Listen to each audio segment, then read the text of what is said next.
Hello, everyone, and welcome back to Do We Know Them, episode 351. Oh my God. How are you doing? Me and Lily have been talking for 3 hours. Yeah, oh my God. It was one of those days. We're like, shit, we should probably film. Not to go on a tangent right off the bat, but I have great news. What? Big news. What? I renewed my registration. Oh my God. She Successfully. adulted. Yeah, I did. I love that. And my license came. Why did I smile? No, I feel like I'm a smiler too in my license. Well, he told me to, and I just panicked and I did it, and I didn't think about it. They lied to you. One DMV lady literally told me, oh my God, so pretty. I was mid-blink. It was the ugliest picture I've ever seen in my fucking life. Literally, I'm so squinty in it that it's like my cheeks, I look like a little chipmunk. And it's so close in on my face. Yeah, no, it's brutal. I mean, anything would have been better than the last one, which literally, actually, when I was leaving the Atlanta airport, and when I visited you that time, the guy looks at it and he goes, ooh, you look much bigger now. And I'm like, thank you. But that's also, fucking what?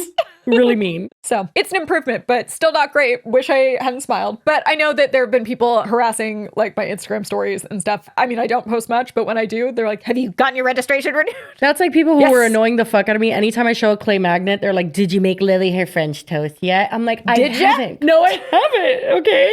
My God. It's because I'm not in my food realism era. I'm in my brought it up. I know, but that was when I was doing food and I've moved on from that. I'm doing bigger and better things. What's the current theme? So right now what I'm doing is everywhere where I go on a trip, I make a magnet for that trip. So I did a little apple for New York City. I did a little palm tree for Miami, that type of vibe. I was going to say make me one for Chicago, but all that I could think of was a bean. I can make you a big ass bean. I don't mind. But I can make you pizza. No, pizza's food. No. I can't do it. Well, and I don't think I don't dislike it, but it's Chicago pizza isn't really my jam. And they have to go with Polaroids. You have to buy a Polaroid camera to take a lot of pictures there. It's magical. Polaroids are magical. They really create a beautiful moment for everybody. Oh, why? Because that's what your magnets, or that's what your... Yeah. Oh. Yeah, so my magnets are holding up my Polaroids from that place. It's so cute. Oh my God, I can't take it. Well, it's coming up. I think I have a Polaroid camera somewhere. Oh, yeah. There's one right there. Oh my God. It's one of those so you're way ahead of the game. You and Janet. Instant. You take a picture together. That'll be epic. What's funny is that would be so funny. Oh my God. That would be epic. Yeah. And I don't think she has the chance to do the funniest thing ever. Let's see if she does it. I don't think she has the same sense of humor as us. No, she definitely doesn't. That's why we're here. Yeah, it is. Anyway, guys, we do have an episode today, but me and Lily have been yapping for hours. There is very rare occasions. I feel like most of the time, because we do this so much, we get straight to the point. We sit down. I'll be like, hey, how are you? She's like, good. How are you? Good. Okay, so the ads, we need to read our this. And we just go in and out. We couldn't discuss them on camera, but I would love to. We start snowballing. That's why I don't like to start conversations, because then they won't end. We will just start going to, and then I started going, oh, Emily lost a tooth. And then we just start yapping for hours. She got her ears pierced. She got her ears pierced. I mean, there's so much we had to catch up on. So now, it feels like we've filmed an episode already, but we didn't. So we're here to yap about actual topics. When we finally finished talking, I was like, it would have been a great episode if we were filming. But it would. Oh, I'm telling you, that would have been an epic for episode. Public. It's not. Anyway, we do have 2 topics today. Actually, quite interesting ones. So we have the Kat Von D house fire, which has gone ablaze. Oh my God. Was that? I didn't even mean to say. I swear to you. I swear to you that was not those 2 things. I think it was a Freudian slip. Kat Von D. Let me re-say that. Oh my God. Re-say the whole thing. How do you say that? Freudian. Yeah. I've said it Freudian. Forever. His name's Freud. I fear. Cut all this out, okay? Leave it in. People also were on your ass because you called it miraculous conception. What is it? Immaculate conception. But is it not also miraculous? I think we have to ask that question. Touche. Anyway, Kat Von D's house fire has, oh my God, I was going to say it's been blowing up on TikTok. I just can't. You have to intro this topic. I keep bringing up really bad. You're just too punny for your own good today. Golly. Should we just, let's start with Kat Von D, yeah? Yeah, yeah. Yes, someone brought this up to me recently. They were sending me the topic, and then they asked me, they're like, who's Kat Von D? And I was like, why is she famous? Okay, Kat Von D is a famous tattoo artist. So she used to be on the show LA Ink. That's how she's well known. I was like, she's giving, I know she's millennial reality show, yes, person for sure. I just never watched LA Ink. I don't know why she in particular became so popular, other than the fact that her kind of vibe and look. Yeah, I think that became very popular, especially the Tumblr days and all that stuff. I feel like just people, I don't know, they just kind of latched onto her and were like, oh my God, she's so cool and she does cool tattoos and stuff. And then she had a makeup brand but then she sold the makeup brand and now it's just KVD. So it was always technically KVD, like it was Kat Von D Beauty, yeah. But then now they just call it KVD. I don't even know if it's still a thing anymore. It is, and you know why I know that?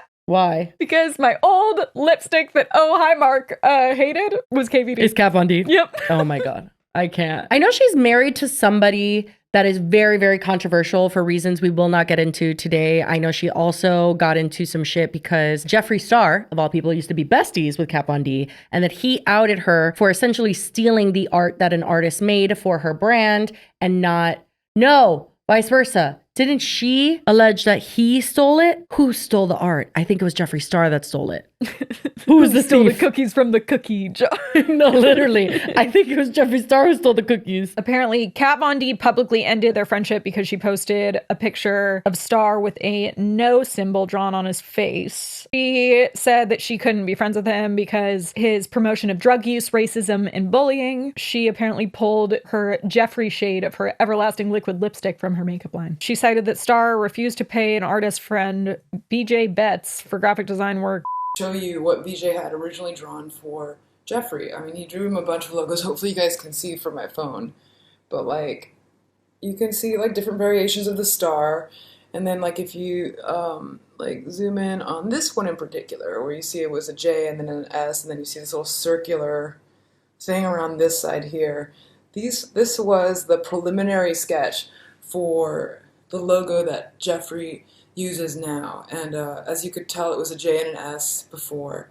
Yeah, that was it. So he stole the cookie from the cookie jar. I forget exactly. Then they fought back and forth. It was a whole thing. And then I know for sure she was outed for whoever her husband has done some like heinous shit and like just his beliefs and stuff. Oh, and then I guess she accused him of going to Two-Faced. Or no, he accused her of secretly going to Two-Faced and accusing him of stealing ideas from their makeup lab. Kat told the owner of Two-Faced, Jerry, that I tried to steal an idea from her from the lab that we both use.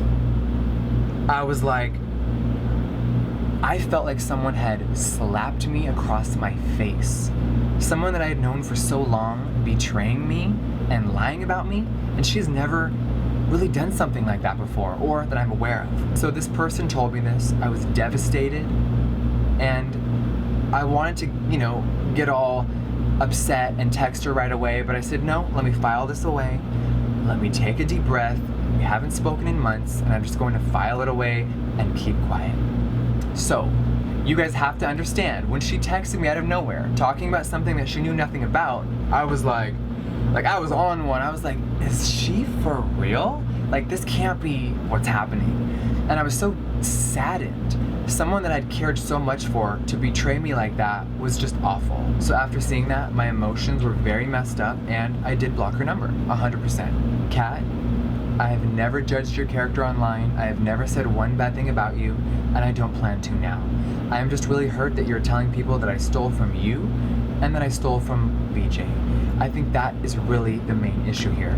Oh, I missed that chapter, but okay. Oh, so they were like good friends. That's interesting. Oh my God, no, they were best friends, like legitimately best friends. And she actually thinks that like she is the main reason why he even has a makeup line to begin with, because she says that she like shared all of her connections and all the lab stuff with him. And that's why she found it so offensive when I think she's the one who hooked him up with the graphic designer, then he didn't pay them. And then it was a whole drama. And you wish it would be the end of that drama, but he comes into this like the little weasel that he is. I was going to say, he's a cockroach. He comes back all the time. Oh my but God, it's interesting to be like, I'm no longer going to associate with him due to promotion of drug use, racism, and bullying. And it's like, hasn't he always done that though? Yeah, but now she knows that's bad. Interesting. Now she's like, wait, what? Like, that doesn't feel like a sudden realization. Before we go any further, we have a word from our sponsor, Helix. If you guys don't know, Helix makes premium mattresses and bedding that are customized to fit your personal needs. And oh my God, I love our Helix mattresses so much. I actually got the Helix Kids mattress for Noah. And not only does he love it, it's so cool because it actually has two sides to it. So if you're below a certain age, you flip the mattress to that side and then flip it to the other side if you're above a certain age. But it's genuinely like softer on one side. I don't know how the technology works. It's also made for like bedwetting. And then on top of that, just like an added touch, the the box came and it's made for them to like color on it. Like it looks like a big coloring book. It's so cute. And so many people had been complaining about my old guest mattress in my guest room that I bit the bullet and I actually bought a Helix mattress using her code so that I could have a brand new Midnight Luxe mattress in my guest room. And when I tell you, people are obsessed with it, and I understand why. It is so comfy. And they do have free shipping and seamless delivery, delivering it straight to your door. And they also have a 120-night sleep trial. And they also have the Happy with Helix guarantee, which lets you rest easy with seamless returns and exchanges. The Happy with Helix guarantee offers a risk-free, customer-first experience designed to ensure you're completely satisfied with your new mattress. You know how most of the mattresses you get online are just like memory foam and that's pretty much it? No. Helix has like hybrids, and the technology is so good that genuinely I melt into the bed, but not too much, because you know when a bed's too soft, it hurts your back. So it's just right. It's perfect. It's my Goldilocks bed. You know, it's the perfect fit, and everybody absolutely loves it. I couldn't be happier with my Helix mattress. So if you guys want to join Jessie in having the best bed ever, go to helixsleep.com/DWKT, because right now they have their 4th of July sale going on, and you can get 20% off site-wide, 25% off Luxe mattresses, and 30% off Elite mattresses. That's helixsleep.com/DWKT for 20% off site-wide, 25% off Luxe mattresses, and 30% off Elite mattresses. This sale does run from June 12th to July 6th, and thank you so much to Helix for being an amazing sponsor of this podcast. The other person that we're going to be talking about is Teva, okay, who is the son of a woman who owned a house that was actually featured as Frankenstein's castle in like a 1930s film or something like that. He actually does a little mini tour of it. We'll show it on screen. Very, very beautiful and very unique house. It makes sense why Kat Von D would have wanted to rent it, which she did. She actually did rent his childhood home. Unfortunately, while she was living there, it went ablaze and it was on fire, and they had a house fire. And luckily it's still standing because it's made out of stone. They were able to rebuild the things inside. But if it wasn't made of stone, it would have been like one of those situations where it was like gone. Yeah. Like the whole thing. And I guess so Kat Von D ended up losing a lot of belongings in it, but then also I guess they still had like family stuff in there in certain places. They did have family stuff in there. And then also, unfortunately, I mean, house fires are so tragic, and I do not wish that on my worst enemy. Yeah. Genuinely, it is like, I can't imagine something worse. She actually lost her cat in it. Yeah. So that's fucking brutal. But we're going to show you the video that Teva posted that basically made all of this go viral and made everybody aware that this even happened, because for what it's worth, I'm pretty surprised that something like this, considering all her controversies and stuff, has never really come up. Like, I don't think people really knew this happened. It was like 16 years ago.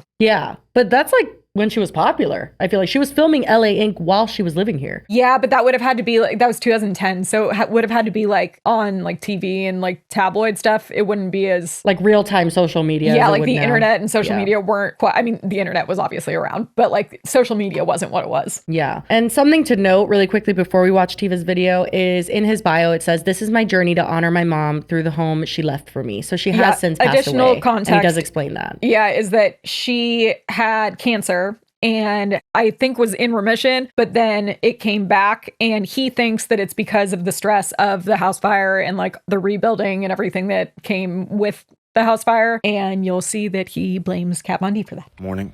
I'm going to tell a story that I have had close to my chest since I was a kid.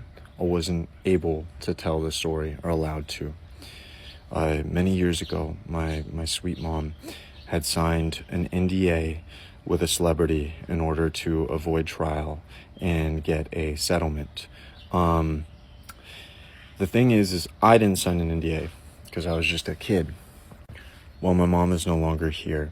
I want the story to be told because I think that celebrities should be held truly accountable for their actions. It was 2008. My mom had just lost most of her money. She needed to rent the home. A celebrity. And for context, for people that are younger, 2008 was the housing crisis. I also lost my family home at that time. Like, it foreclosed, and it was an awful time for so many people because everything crashed and everybody was like incredibly poor in that time. It felt like it was really, really bad. Came along and wanted to rent the house out. Everything was fine, except for one time I was here with my parents. They were maybe working on something with the house, and I got to meet her, the person renting, and I saw the way that she had lived, and it was bizarre. There were candles everywhere, candles of all sizes, big, small, wide, every single corner, every mantle, down the steps, along the walls, really everywhere. Along with taxidermy, like a wolf just standing in a bedroom looking at you, and you know, animal heads on walls. Shocker, the house burned. There was a ginormous fire that took place. It was negligence, and the arson investigators declared that it was a candle fire. I just want to give context. There were holes throughout the hardwood floors, smoke damage in the entire home. The only reason that it was, you know, it stood was because it's made from stone. Now, I want to be abundantly clear about something.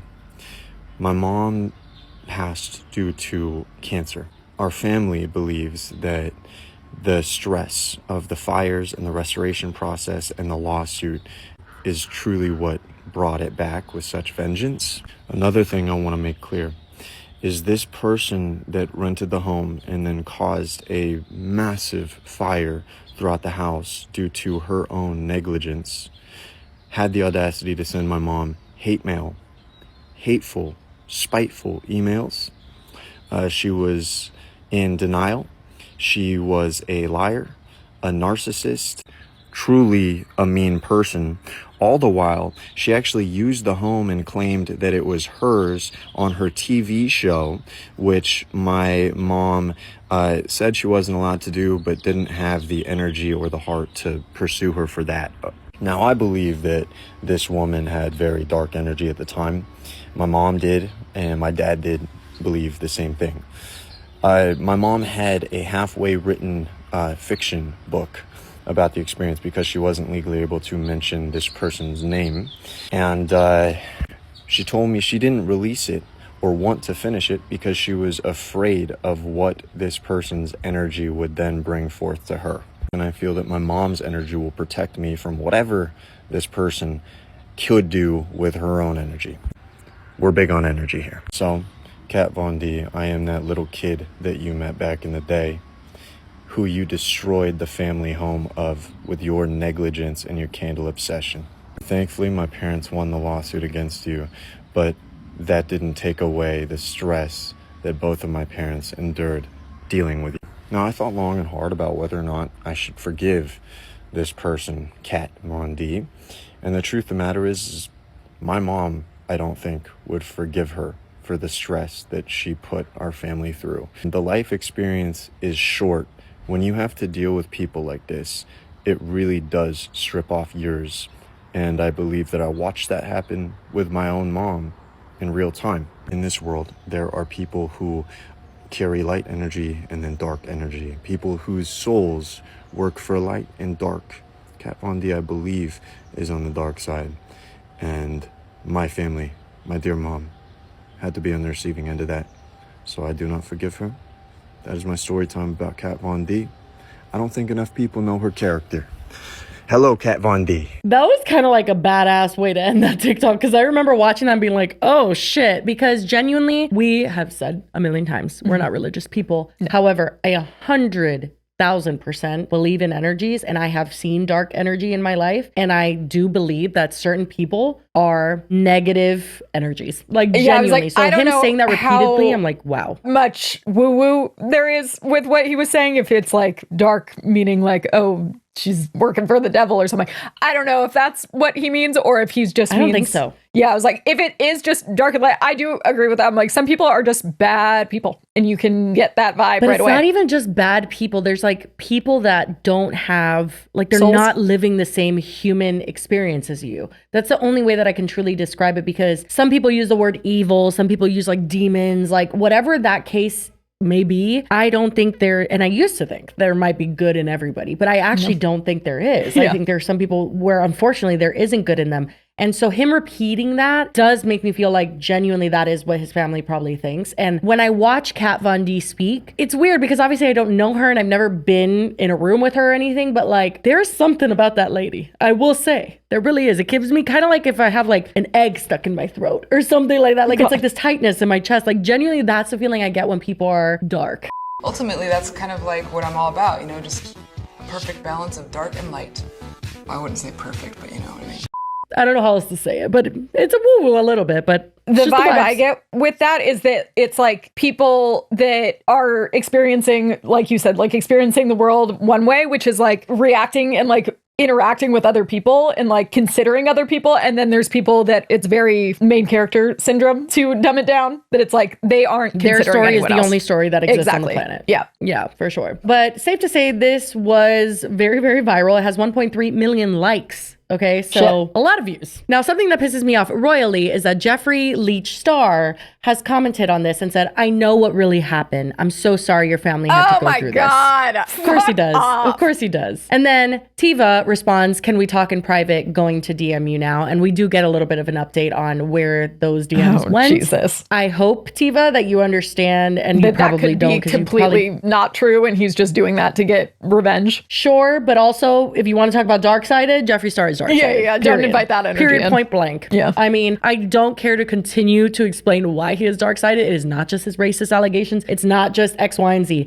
He has proven to be a dark human being. That fucking one video of him in the stairs, I can't. Every single time. Like, literally, I can't It's burned into redeem him in my mind at all. No. It is burned in my memory because there's like, it felt like I was watching like a snuff film or something. Like, genuinely, there's really dark shit when it comes to Jeffree Star. If you don't know what we're talking about, you don't want to know. No, you don't. Genuinely, it is so disturbing. So, like, the lore of Jeffree Star is deep and it is dark. So, even if he knew some insider information because he was besties with Kat Von D, he was keeping that information. You, Teva, enjoy your like peace in your life now, and don't invite Jeffree Star. And it's like inviting a vampire. Well, not to mention, I'm pretty sure that if he does have information that would be incriminating and like damning towards Kat Von D, he was probably giggling up a storm when he was keeping it confidential when he found out. I always think that when people who were like previous friends of someone sits by them while they do a lot of really, really bad shit, and then they're like, oh my God, this person sucks. And I'm like, well, but don't you also suck? And that tracks with what, like her being like, he's racist and he's bullying, blah, blah. And it's like, well, you were friends with him though. Now, TMZ did cover the house fire in 2012. So it was like a thing that people knew, but I really didn't. And it's crazy, the coverage too, because it says Kat Von D foolishly set her own house ablaze in 2010, killing her cat in the process. This according to a new lawsuit. So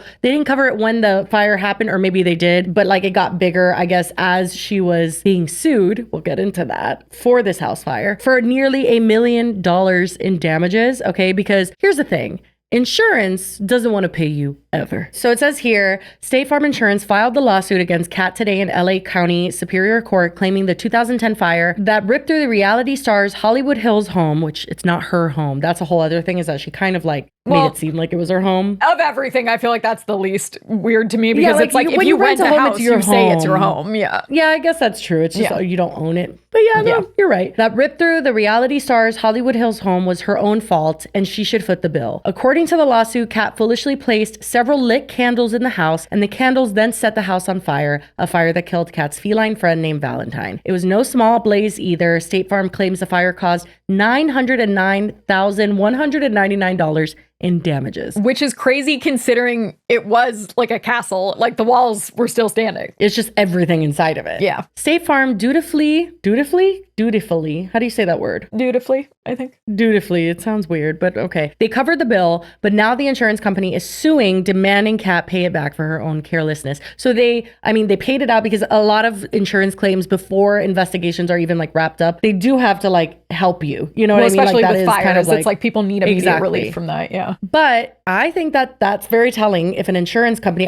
are they all greedy and not, they don't want to pay out? And especially State Farm, I've actually heard, how they say like, just like a neighbor, State Farm is there, or whatever the fuck they say. People are like, yeah, they're the worst fucking neighbor in the world. Like, they genuinely, like, they don't ever want to pay out. So like, do I see an insurance company saying, fuck, this is almost $1 million in damages, like we need to like pursue that? Sure. Do I think they would waste money on a case that they have no case in? Yeah, probably not. Probably not. Because remember, reports, and we're going to get into all that, reports and all that shit are done with fires. You have people coming out and genuinely looking at what the source was for the fire. And that's what I thought was interesting with, we'll watch her response to it, I'm sure too, but she like implies that they don't really know. Like, they think it was an electrical fire. Teva said that it was like, they've determined the cause was candles. And I remember watching hers and thinking, well, what do you mean? Like they think? I'm like, they know. They figure it out. And they're trained to find out the source of the That's fire. like Absolutely. like a thing that I feel like is pretty down to a science now. Now, when this initially started blowing up, Teva actually took it down. Like he took the whole video down for a little bit and people were like, did you get a cease and desist? What happened? And he clarifies and says, no, it was just a lot of like childhood trauma that this shit brought up that I wasn't expecting. And I was very anxious. And I understand that. Like, and he was 16 at the time. Even if you do expect a response, when you're actually getting the response, it's very intense. It is like a physical response your body has. So I do understand that for sure. Now, this is Kat Von D's response, which is interesting, I'll say. This week, I've been accused of burning down a house and contributing to the death of a woman with cancer. And, you know, I want to be as respectful as I can in this video, but it's also very hard not to be disheartened by this man's accusations. And not just that, but also just how quick people, they see a video on TikTok and then they just think not to question the other side to it. Notably, her video has just under 80,000 likes and his had 1.2 million. Yeah, people are certainly not on her side, but also just in general, when she's talking about like nobody cares to look into it. And then the fact that when you do look into it, that's what's crazy. But that's what people do. That's what they do. Reverse receipts is like, oh, it's all out there. You can go look. And then they just bank on people not looking. Exactly. I definitely feel forced to do this. This incident happened, I believe, almost 16 years ago now. So it's kind of crazy to think that it's coming up now. God bless to anybody with one of those hairless cats, but it's not helping her beat the evil allegations, like with the Dr. Evil fucking cat. Like it's stroking it. It's really, you know, it's giving an unfortunate image at the current moment. See, the thing that stood out to me is that her eyes are just black. Yeah. Like I know they're not. I'm sure they're brown, but like they just like, they look like they're just black. And also, maybe she's just nervous and stuff, but like she has a lot of trouble looking at us or like the camera or anything like that. Like a lot of trouble. Also, if someone really was accusing you of burning down your house when you didn't do it and accusing you of being responsible for their mom dying, call me crazy, but I feel like I wouldn't be like, I need to be respectful. I'd be like, I didn't fucking do that. So yeah, she's trying to present it as like, I care about this situation, but then she also like, just the way she's like, this man. And like she has like dismissive language while also pretending to care, and it does sit wrong with me. But here we are. So let's get into it. Teva is accusing me of burning down his mother's house because I was lighting candles, which is not true. I wasn't even in the home when the fire happened. I was on a book tour.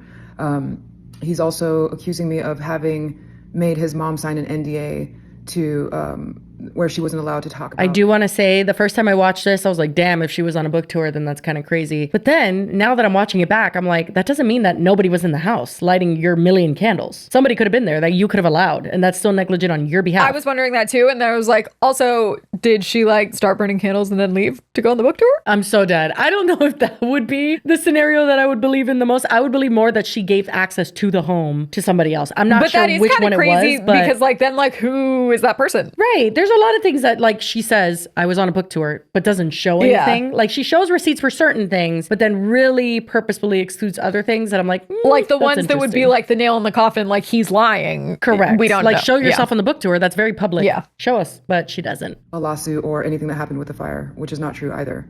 We have had people sign NDAs, landlords or, you know, people that we do any business with in the beginning when we sign contracts, just so that people aren't selling my information to, at the time, tabloids and things like that. But after the fire had happened, like we never gave an NDA for. Yeah, but if you had one beforehand. So I rented this house from a woman named Deborah back in 2010, which is like 16 years ago. And it was a beautiful house. It was a really small house in the Hollywood Hills. And I loved it so much because it was a very unique house. Are there really small houses in the Hollywood Hills? She really stresses that a few times, and I thought it was weird. And she says it's only one bedroom. Oh. Which I think is weird because if it's like his childhood home and he had a sibling too and his parents, like that seems weird. Interesting. I don't know if it really is one bedroom. House. It was Frankenstein's castle from the 1930s movie. And even though it was tiny, it was perfect for me and my cat. And that's who lived there. It had like one main bedroom, a small kitchen, and then like an entryway. One main bedroom? Was like a living room. Yeah, that's giving there were other bedrooms. Basement that was turned into a recording studio in sounds tiny. It was from the 1930s, but maybe got revamped later on in the 80s or something. Hey girlies, I had to do a little detour and go find the Airbnb listing for this place. It looks pretty tiny. Heavy sarcasm. No, I found the real estate listing as well. Apparently it's over 2,000 square feet, which I guess isn't like a mansion, but it's like more than twice the size of my apartment that I'm living in, which I wouldn't consider tiny either. Also, it seems to have 3 bedrooms. These are obviously newer pictures, and so maybe it was different before the fire and they like redid the downstairs area and turned like the recording studio or whatever she describes into 2 bedrooms, but there's definitely 3 bedrooms total. Anyway, that's it for now. I'll be back. There's more. This is where I believe the fire started. I do believe it was an electrical fire, and the arson specialist, the official arson fire guys that came over to inspect everything, literally told us that it was not a candle fire, that this was most likely started in the basement in that old... Doesn't show a report. Yeah, it says most likely, and then also just doesn't show us anything. Which, interesting, because Teva does actually show us the report. I did get, as soon as she said that, I believe it was an electrical fire, and then it's most likely that it was... I'm like, no, if it was an electrical fire and you knew where the source was, they would know. Correct. It wouldn't be most likely, it would be, definitive. They're trained to look at, what wires were not just, burned because they were burnt. What wire looks like it, fucking exploded type of shit. They know what they're looking for. Exactly. I don't know what I'm talking about, but they do. Recording studio from some type of faulty wires or from the panel. The reason I bring up this panel electrical situation is because I have the emails where I had asked Deborah on several occasions and told her that there was electrical issues in the house, specifically with the panel and also with this garage door that she refused to get professionally fixed. And I understand people are struggling with money or trying to save money where they can, but instead of sending out professionals, she kept sending out her husband, who was not a trained electrician, and I brought that to her attention several times. There was 2 times that there was actual sparks within the house and at the light panel and at the garage door. Do I think that this could have been avoided? Possibly. I think if a proper electrician would have come and repaired things and looked at things, that they might have been able to catch it. I don't know, but to go forward and blame me and my gothic decor, it's just not right. No one came out of this situation unscathed. I am very fully aware that she lost her home, the home that she owned. I lost the home that I lived in. The fire took everything from me. I mean, I literally had nothing. I lost all my clothes. That killed me. My computer, my hard drives, all my photos. Lead with the hard drive and the photos. The clothes, no one cares. You're rich. No, genuinely, a house fire, regardless, and I see this sentiment a lot, with the Malibu fires and stuff. People are like, they're rich, they'll be fine. It's not about that. It's not about not being able to replace things like your Gucci bags. Exactly. It's about not being able to replace things like family photos or hard drives, things from people who have died. Memories. I mean, genuinely, you can't replace it. Things that are not something you can purchase. And that's why I thought it was weird that she led with clothes. Yeah, that is weird, actually, now that you say that. It's like Charlie D'Amelio's dad leading with I'm a businessman and then I want to be a good dad. Yeah, it's which one's first? When all the fires in California were happening, they, thank God, were not near me. But there was the one that was popped up and it was possibly if the wind changed, it could have come towards me. I literally came to my office and was like, oh my God, I don't even know what I would take. And I literally had to start trying to think potentially if I had to run and grab a few bins of things, what would I take? And it's literally, you don't care about the actual electronics in here. No, I was looking at the photos and anything that I had that was a memory thing, not something I could rebuy. That's what insurance is for. Before we continue, we really quickly want to thank our next sponsor, and that's ZocDoc. ZocDoc is one of our favorite sponsors because they have really helped me out when I was in a pinch when my tooth broke. Because if you don't know, ZocDoc is a free app and website that helps you find and book high quality in-network doctors so you can find someone you love and find someone that is also available within the next 24 to 72 hours. Yeah, you can book in-network appointments with more than 150,000 providers across all 50 states. It doesn't matter the specialty that you're looking for, you can find them on ZocDoc. Everything from dermatology, dentistry, primary care. I found my OBGYN and my dentist through ZocDoc. And it's great because you could easily search by specialty or symptom to build the care team that's right for you. Yeah, and you just put in your location and your insurance and they filter through who takes your insurance so you don't have to deal with that later. And they have in-person doctors or they also have telehealth appointments that are available. And after you search, it comes up with their schedule right there on the screen and you can just click the appointment times. And usually, as I said, they're available within 24 to 72 hours, sometimes even same day. but it's great because you also don't have to call. Yeah, and you could also view thousands of verified patient reviews to give you a real sense of who your doctor is or is going to be, which I think is very important when you're choosing something as important as a doctor. So stop putting off those doctor's appointments and go to ZocDoc.com/DWKT to find and instantly book a doctor you love today. That's ZocDoc.com/DWKT, ZocDoc.com/DWKT. And thank you so much to ZocDoc for being an amazing sponsor of this podcast. I mean, there's like a huge, massive gap in my life that is just went up in flames. And most importantly, my little kitten, Valentine, would have led with that also. Oh my God, no. Yeah, definitely would have led with that. And also, regardless if it's her fault, not her fault, that is devastating. And I am very, very empathetic towards losing an animal in that way is unimaginable. And like, I do feel awful for that. For the cat, for her, I that's don't one of doubt that she was the most heartbroken. Traumatic things to watch after there's a big fire somewhere is when everyone like is looking for their pets, or they like even the wildfires when like the animals don't know where to go. Literally, I'm like, I had oh my God, an old painful. friend from high school that I was like reposting stuff and she was replying to them and we kept sending each other back and forth because in the Palisades there were so many horses. Oh my God. But then the reunion videos. Right. Oh my God. Bawling. I was just a puddle. But yeah, no, this is just heartbreaking. The firefighters told me that thankfully she didn't burn alive. I mean, I hate to imagine that she suffered that way. They found her in my bed and she was asleep. So most likely they said that like the smoke inhalation killed her. So, you know, it was traumatic for everybody. Teva claims that between the renovation and the lawsuit between the insurance companies and, you know, losing the stress of losing the house and everything he's saying that it's my fault that her cancer progressed and that, you know, I have something to do with her dying. And I feel like that is such an unfair thing to impose on someone. I am beyond sorry for your loss, Teva. I really am. You know, I can't imagine what it would be like to lose a mother that you're so close with. But at the same time, you know, I didn't set the house on fire. This was a tragedy and it was out of both of our controls. And I would never wish that on anybody.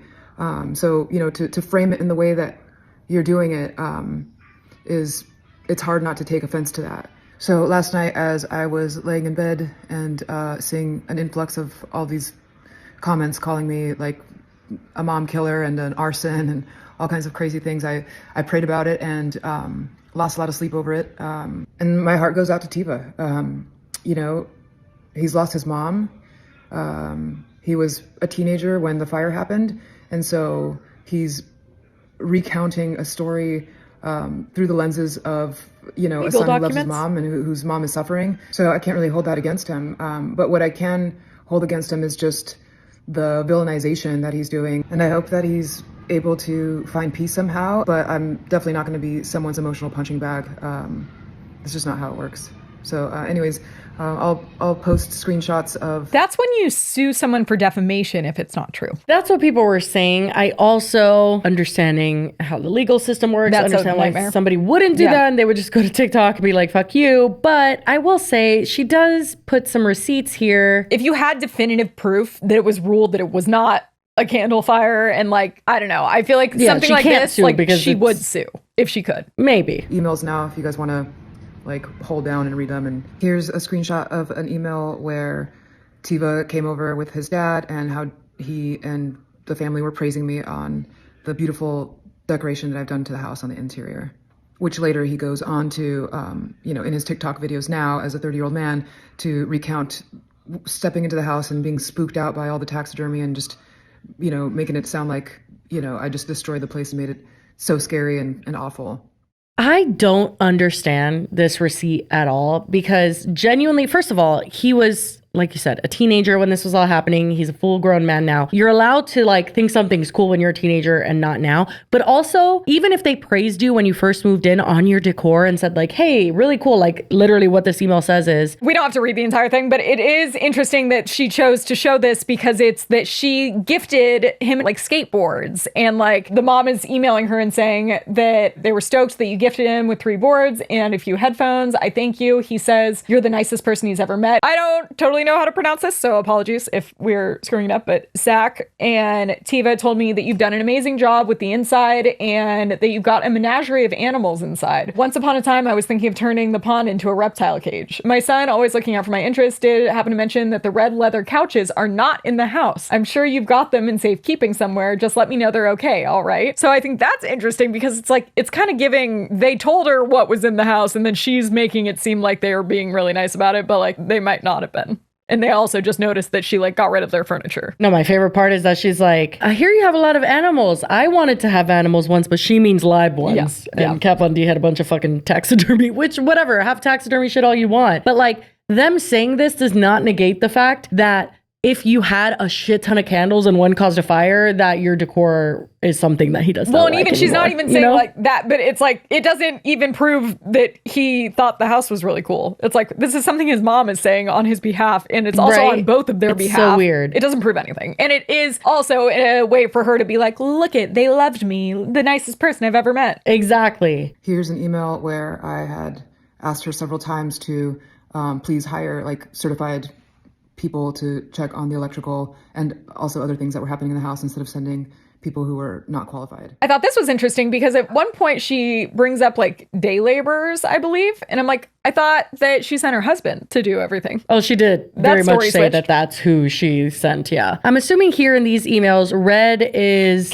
Kat Von D and black is Deborah, right? Yeah. Okay, so it starts with Kat saying, thanks for the heads up. In the future, it would be nice to have notice when he comes over all together. If you're not okay with that, I understand, but I have never met Zach. Oh, so her son. Yeah. So yesterday, when he was hanging out outside during a songwriting session, I had...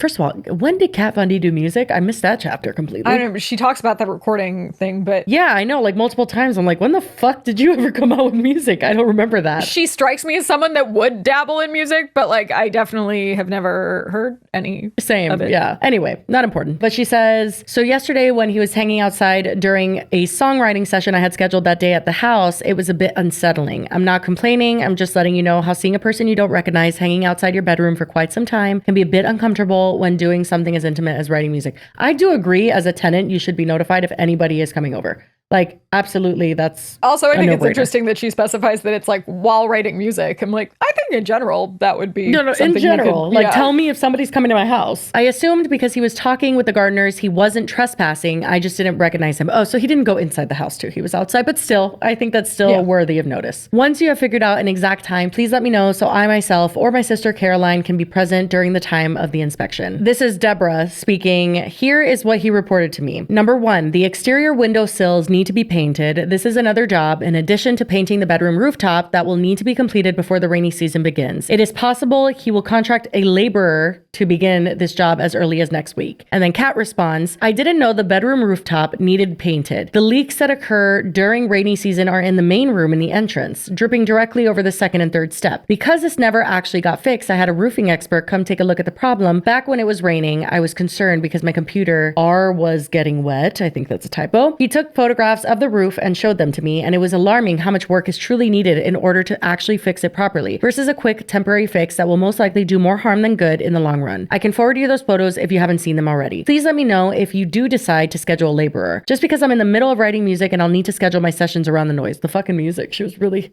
jamming at that time, I guess. I think it's interesting that one, you would have a roofing expert come out. Like, it didn't seem like she was going to act on it. So it was like, why would you have someone come look at it? And then she says, if you haven't already seen them, who did you give the photos to? I think it's interesting that she would call a roofing expert, probably because she was well off in that time and could afford to have someone come out, which I understand. But then not get it fixed. At the end of the day, you're just a tenant technically, right? But like, if there's something that your landlord isn't fixing and you have the money and you're just like, you know what, I'm fucking over this shit, I want it fixed. I could see like myself even doing that. However, but that she didn't I find it interesting that she would do that for the roof because it's like getting on her computer and not for the electrical panel that she says has sparked multiple times, and that would maybe cause a fire. But anyway, another thing that Deborah is asking is number 2, the gate to the carport is tied open. Why? And then Kat says it's tied because it's broken. The last time I notified you of this problem, you had someone come and fix the sensors for the garage door, but never had the actual actual, quote, motor part fixed. Again, my concern is that whoever is doing these repairs doesn't specialize in the job, because after having a professional come take a look at it, it was clearly not done correctly. I can send you photos of that as well if you haven't seen it. The wire used on the actual motor is speaker wire, and parts of it are held together with duct tape. My garage door guy quoted me a new unit starting at $900, but I didn't want to move forward without talking with you about it. The problem with the garage door unit is that it needs to be replaced. One big part of the reason Christmas lights and any other type of outdoor lighting is shorting out is because the levels of electricity are not balanced, especially with the garage door opener. Late one night, the garage door was not responding to your garage openers and both my vehicles were trapped inside. Because I had to go to work, I called my contractor to help me open it so I could at least go to work. The gate itself is too heavy to manually open and close it, so that should explain why it's tied. So I guess this does kind of support what she's talking about in terms of like, yeah, I guess some of the electrical things might not have been. But again, like if that was the issue, they would very much be able to pinpoint that that was the issue. Especially if she had the suspicions of where it would have started anyway. Exactly. It's like she could direct them where to look even. And she could show them this email and say like, oh, it's right there in the speaker thing. The vibe I'm getting is that there were electrical problems and there were stuff that needed to be done.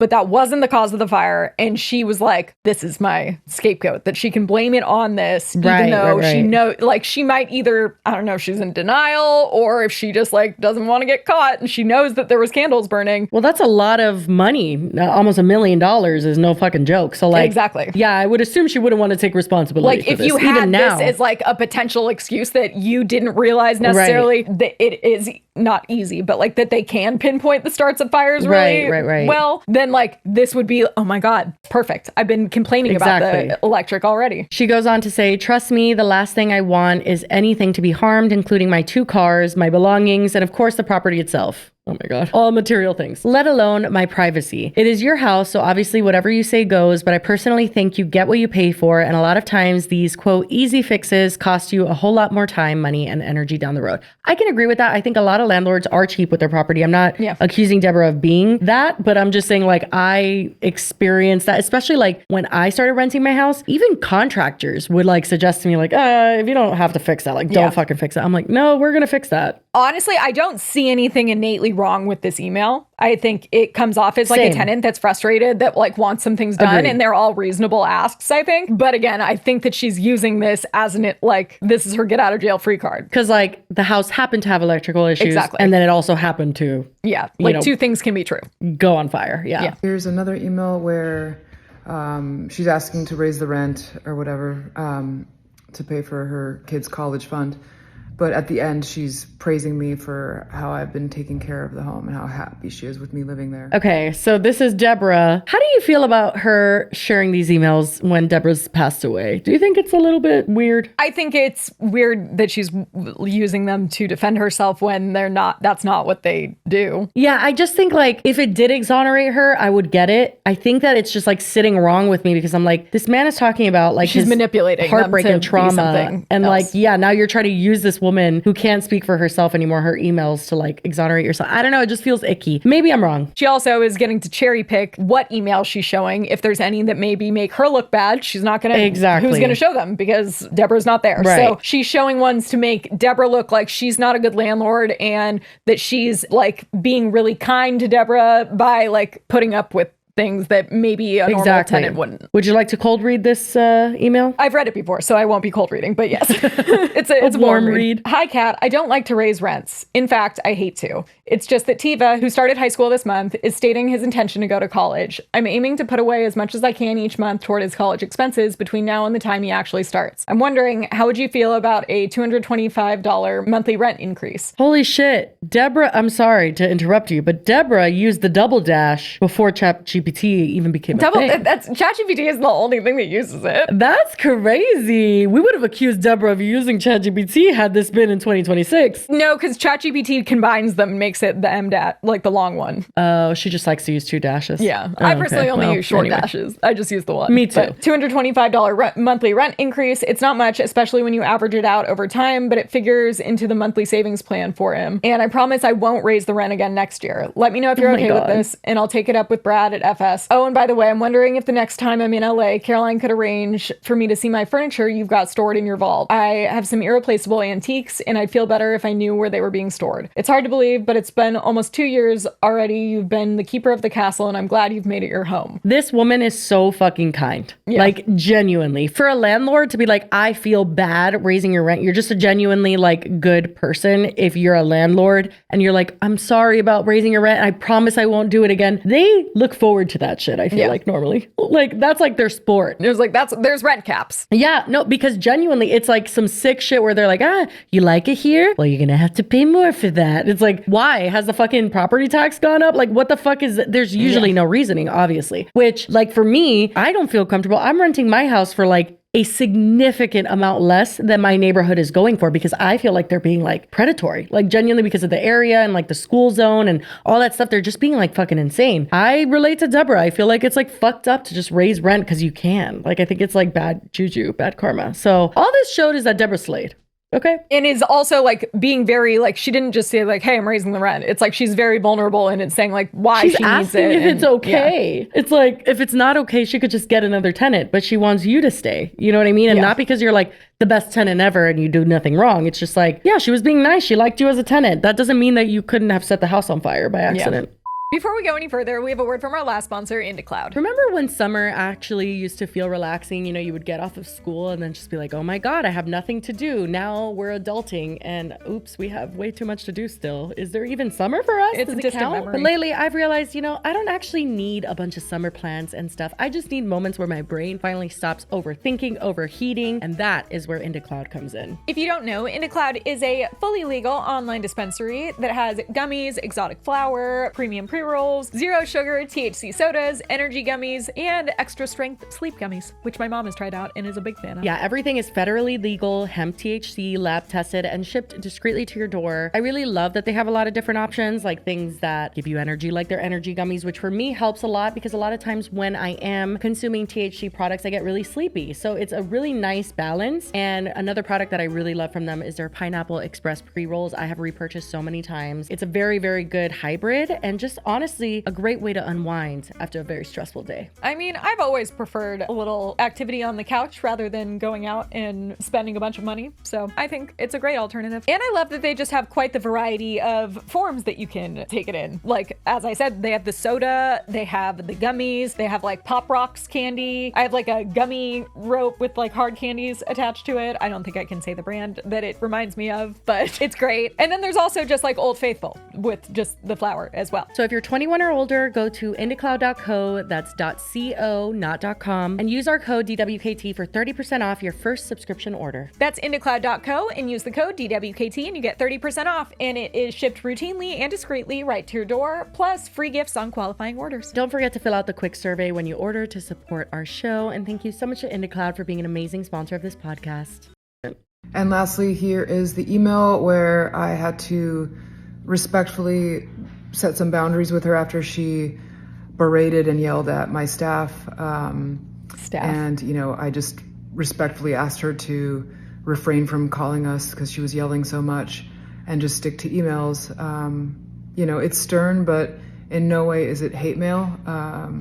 So yeah, there you guys go. I really, before we even get into that email, I really hate the preface for that. I think that that's like an actual fucked up, no context way of like describing an altercation that you had with somebody who's passed away. And it's also doing like what I said is the other ones are painting it like, oh, look at what a good tenant I am. Look at, I was raising like reasonable concerns. And now she is sprinkling in like, this one makes me not look that great, but also there's a reason for that. Like it seems very strategic. Oh my God. This first fucking sentence gives me PTSD. It says, first, I want to start off by telling you, I think it's trying to say, that I hope you know I am coming from a place of love. The times I've gotten in the biggest fights in my fucking life on email, it's always started with like, I hope you know that I genuinely want the best for you. It's like, no, you don't. Just shut up and just say what you need to say. Is this after the fire? Yes, this is after the fire. Okay. She says, I understand how much this situation is affecting you. It's the wrong effect. Should be an A. That's a tough one. I'll give her that one. It's hard. Effect is the noun and effect is the verb. Right. Words. Affecting you and your family, and I hope you understand it's the same for me. Who's Kat McPhee? Nanny McPhee? Nope, no idea. Because we have no context. I have no idea. Kat McPhee is going above and beyond to make sure everything is handled on our end, especially in the best way possible. You're always included, and there isn't anything we're doing that is moving forward without you. I'm not sure what exactly you're talking about as far as her taking action on things involving the house without you. I had her change the keys to the house and make sure to get your camp copies. I'm assuming this is one of the two things you were referring to. Please understand that once this fire happened, a million people came out of the woodwork, mainly neighbors, your friends, that were coming in and out of the house. Supposedly they had your quote unquote permission, but that doesn't make me feel all too good considering how, although you own the house, I've been living there for the past 3 years. This is a very hard thing to go through, and having people who I've never even met wonk amongst my destroyed personal belongings, well,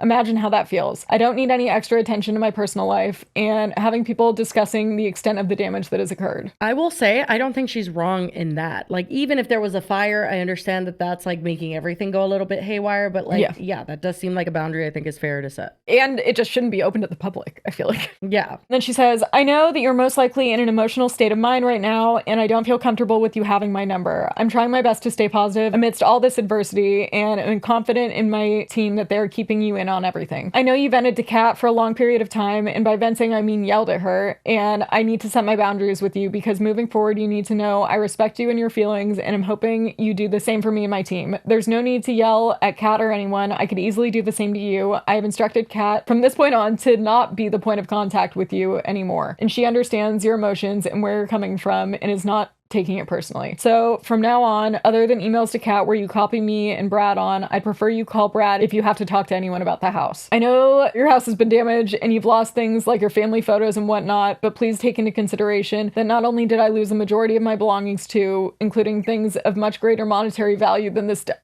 out of pocket. Yeah, that is. Well, if everything in the house, floors, windows, bathrooms, everything is ruined, then no, you haven't lost things of greater monetary value. Also, that's insane. The stuff she lost doesn't have monetary value. They were family photos and stuff. And she already said in an earlier email that we saw about like irreplaceable heirlooms. antiques. Yeah. So no, you don't get to be like, I had better stuff than you. Well, I didn't even like the way she said, I could easily do the same to you. Like I could easily scream at you. Yeah. Where again, probably at this point, I don't know if the investigation had been done or something, but it clearly remains, even in 2026, that Kat Von D believes that the fire happened because of Deborah. Like that's very clear in this email and even now. Or at least she's claiming that that's what she believes. And that's why I said earlier, either she's in denial or she's just like trying to cover it up. Right. I did lose the majority of my belongings too, including things of much greater monetary value than the stuff you had in the house. But I lost my cat, my dear baby cat. You can rebuild a house, take photos of your son. Okay, well, the photos thing, like, fuck off. Well, genuinely, like, have you ever heard of aging? If they were a baby when the photos were taken, like, and then I take it now when he's a teenager? You don't just, not like, the same take new photo. pictures. Like, what are you talking about? I get that, obviously, the cat is, like, a living, no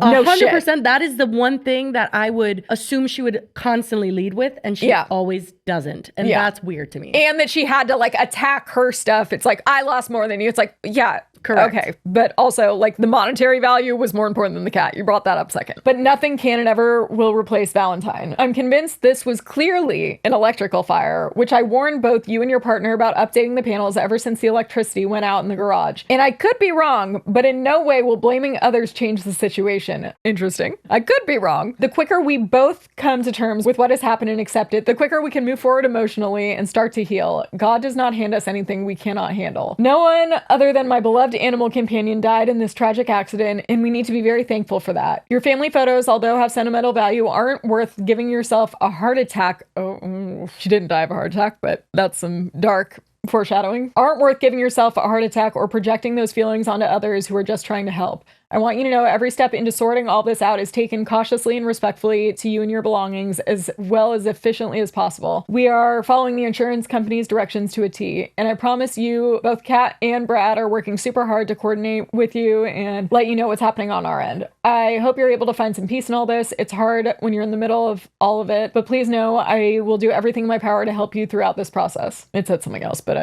Yeah. And then it switches to her talking to somebody named Brad. I guess, on her team. She doesn't give us any context, so Yeah. that's difficult. But it says, Brad, I don't feel comfortable having Deborah call and communicate via phone with any of my employees. I prefer going via email directly to you. She can feel free to copy me, especially since her language in the below email is pointing to, quote, breach of contracts. There are several things that were in breach on her behalf as well, aka giving keys and access to the house to 3 different neighbors without making me aware of this during my entire stay there, amongst other things we can discuss later. After the last walkthrough with Deborah's partner, the two of them were made very aware that some of their furniture had been moved to storage and both were okay with it. I have an email confirming this. I had clearly stated in my last email to Deborah addressing her, quote, missing items, saying that I can't pay my employees to do her, quote, inventory. I suggested blank Deborah's belongings in the storage. I don't know what the blank is. I think it's suggested someone take Deborah's belongings in the storage. Okay, so they're just blanking out a name. That makes sense. In the storage to the castle, and we could be done with all of this. She can sort out where she'd like to store things, but that has nothing to do with us. I have no interest or desire to spend any money or energy on doing extra work for Deborah. If we can arrange for her to get her stuff so we don't have to communicate, that would be ideal. But no, blank, which is probably a name, isn't going to join her in storage to go through her pillows. This is ridiculous. Instead of being attacked or bossed around, a, quote, thank you for saving some of my stuff would have been nicer. Deborah's CC'd on this email. Oh. That's fucked up. Not signing it KVD. Brad, out of respect for you and your team, I don't expect a response considering it is the holidays. And just so everyone is aware, neither myself nor my assistant will be available until after January 2nd, starting this Thursday due to the holidays. This is the last email anyone will get from me regarding the house/fire until after the holidays. We get it, bitch. After the holidays. Thank you, Deborah, for respecting that. Brad, you have my number if you need anything. I love how you spoke about Deborah like in third person, weird, like as if she wasn't there. And then she was. Yeah, and that's why I thought it was weird that she's clearly CC'd it up at the top. I think Brad is it mentioned the like FS management. I think it was like a property management company. He must be the contact. Probably. By the way, this is turning into a one topic episode. Yeah, Jesus Christ. It happens to us all the time. We really wanted to do an update on the Lego thing. We didn't even really ramble that much this time. I know. I felt like we did. There's a lot of reading. By the way, I think this is a good opportunity though to ask people, because we were going to do an update to the Lego story that we did. And I want to kind of know like if people want to see that. Maybe they don't. I do. You think they want to see it? I kind of want to see it. Oh, you want to see it. Okay, I got it. Well, let us know anyway. Yeah. Well, in the caption, she says, furthermore, as if you've been talking for like 20 years. I know. I was like, the reason it's been so long is because there's so much reading. She says, the video was already so long, so I'll finish here with addressing Teva's accusations. You were a teenager when I rented from your mother, so I understand that you only know what you've heard as a kid. I don't like that. That like makes him But seem I was an like adult. He's incompetent. Yeah,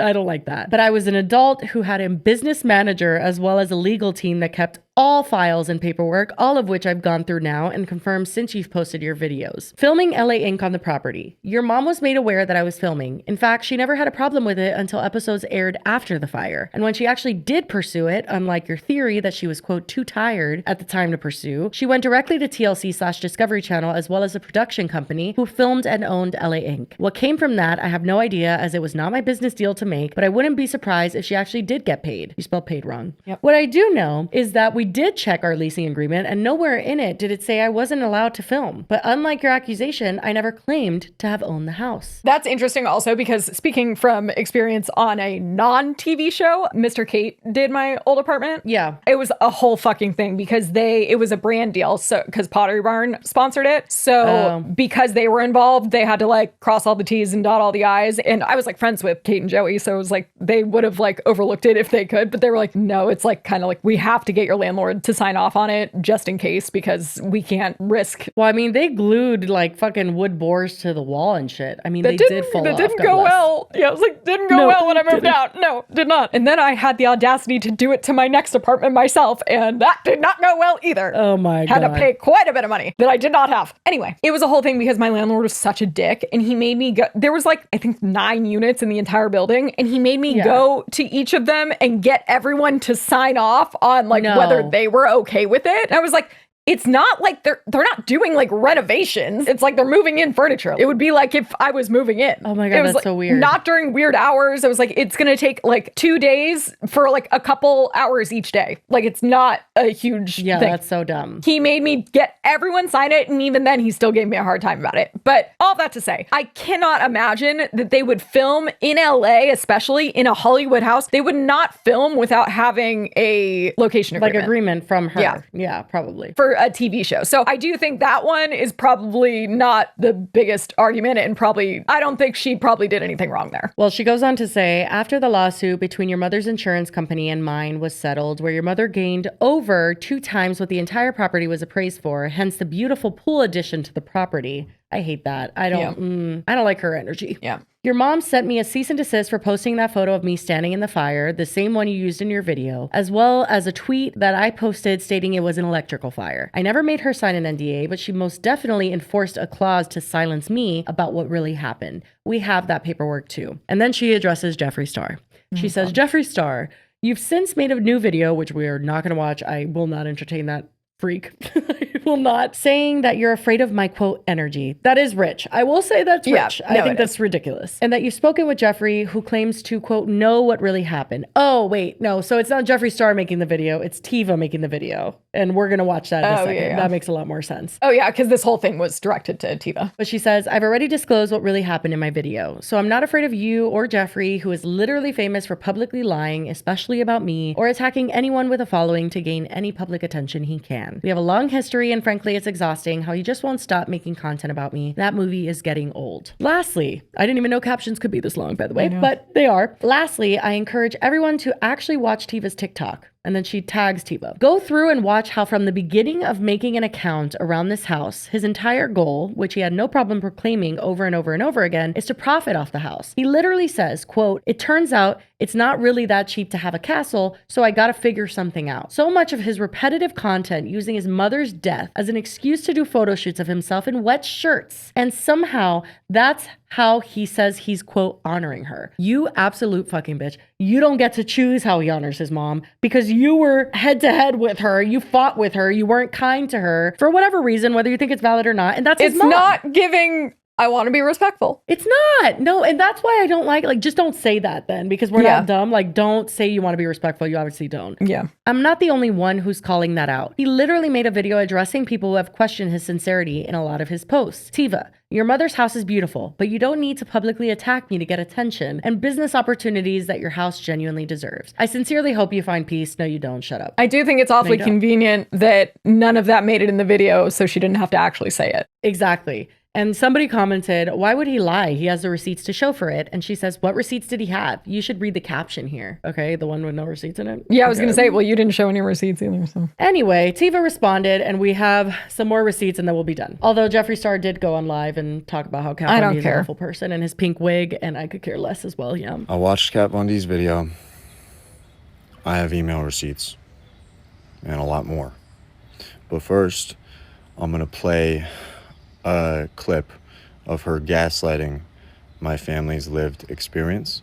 Then I'll respond. Unique house. It was Frankenstein's castle from the 1930s movie. It also had a basement that was turned into a recording studio. He puts up this comment on screen. Yeah. It says, I never understood why people don't hire licensed professionals to upkeep their rentals. But did he not know that there are fire reports, just like police reports, to prove how the fire started? And she likes it and says, the fire was deemed inconclusive, but the arson investigator told us it was evident that it started in the basement, which is the photo that Teva posted, where a majority of the damage was, where there were absolutely no candles, all caps, and where the electrical panel was. This is where I believe the fire started. I do believe it was an electrical fire, and the arson specialist, the official arson fire guys that came over to inspect everything, literally told us that it was not a candle fire. That this was most likely started in the basement in that old recording studio from some type of faulty wires or from the panel. The thing is, Kat was not expecting my mom to have set me up with her own email login right before her passing.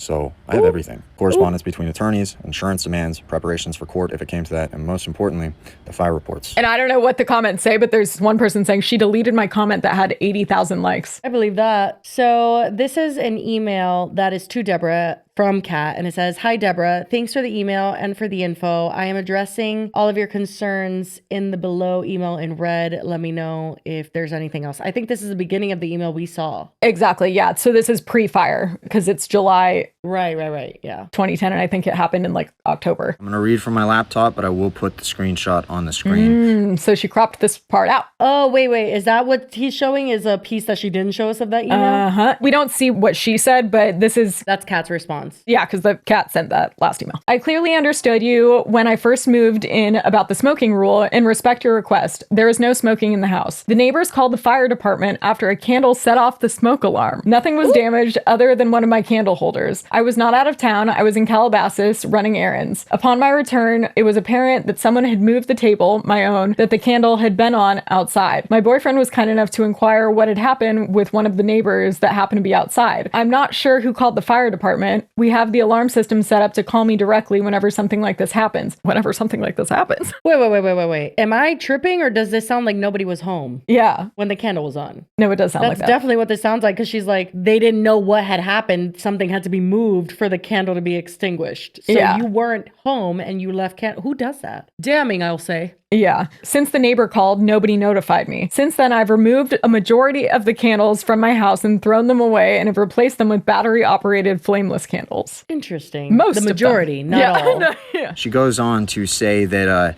it wasn't a very big deal and she's respecting my mom's no smoking rules. The neighbors called the fire department after a candle set off the smoke alarm, claiming there wasn't a real fire. It was no big deal. Well, there's an Candles don't set report off for smoke that, alarms too. if there's no fire. She finishes the note by saying, since then, I have removed a majority of the candles from my house and thrown them away. Have replaced them with battery-operated flameless candles. Well, now I'm going to show you correspondence between my mom and one of her attorneys at the time.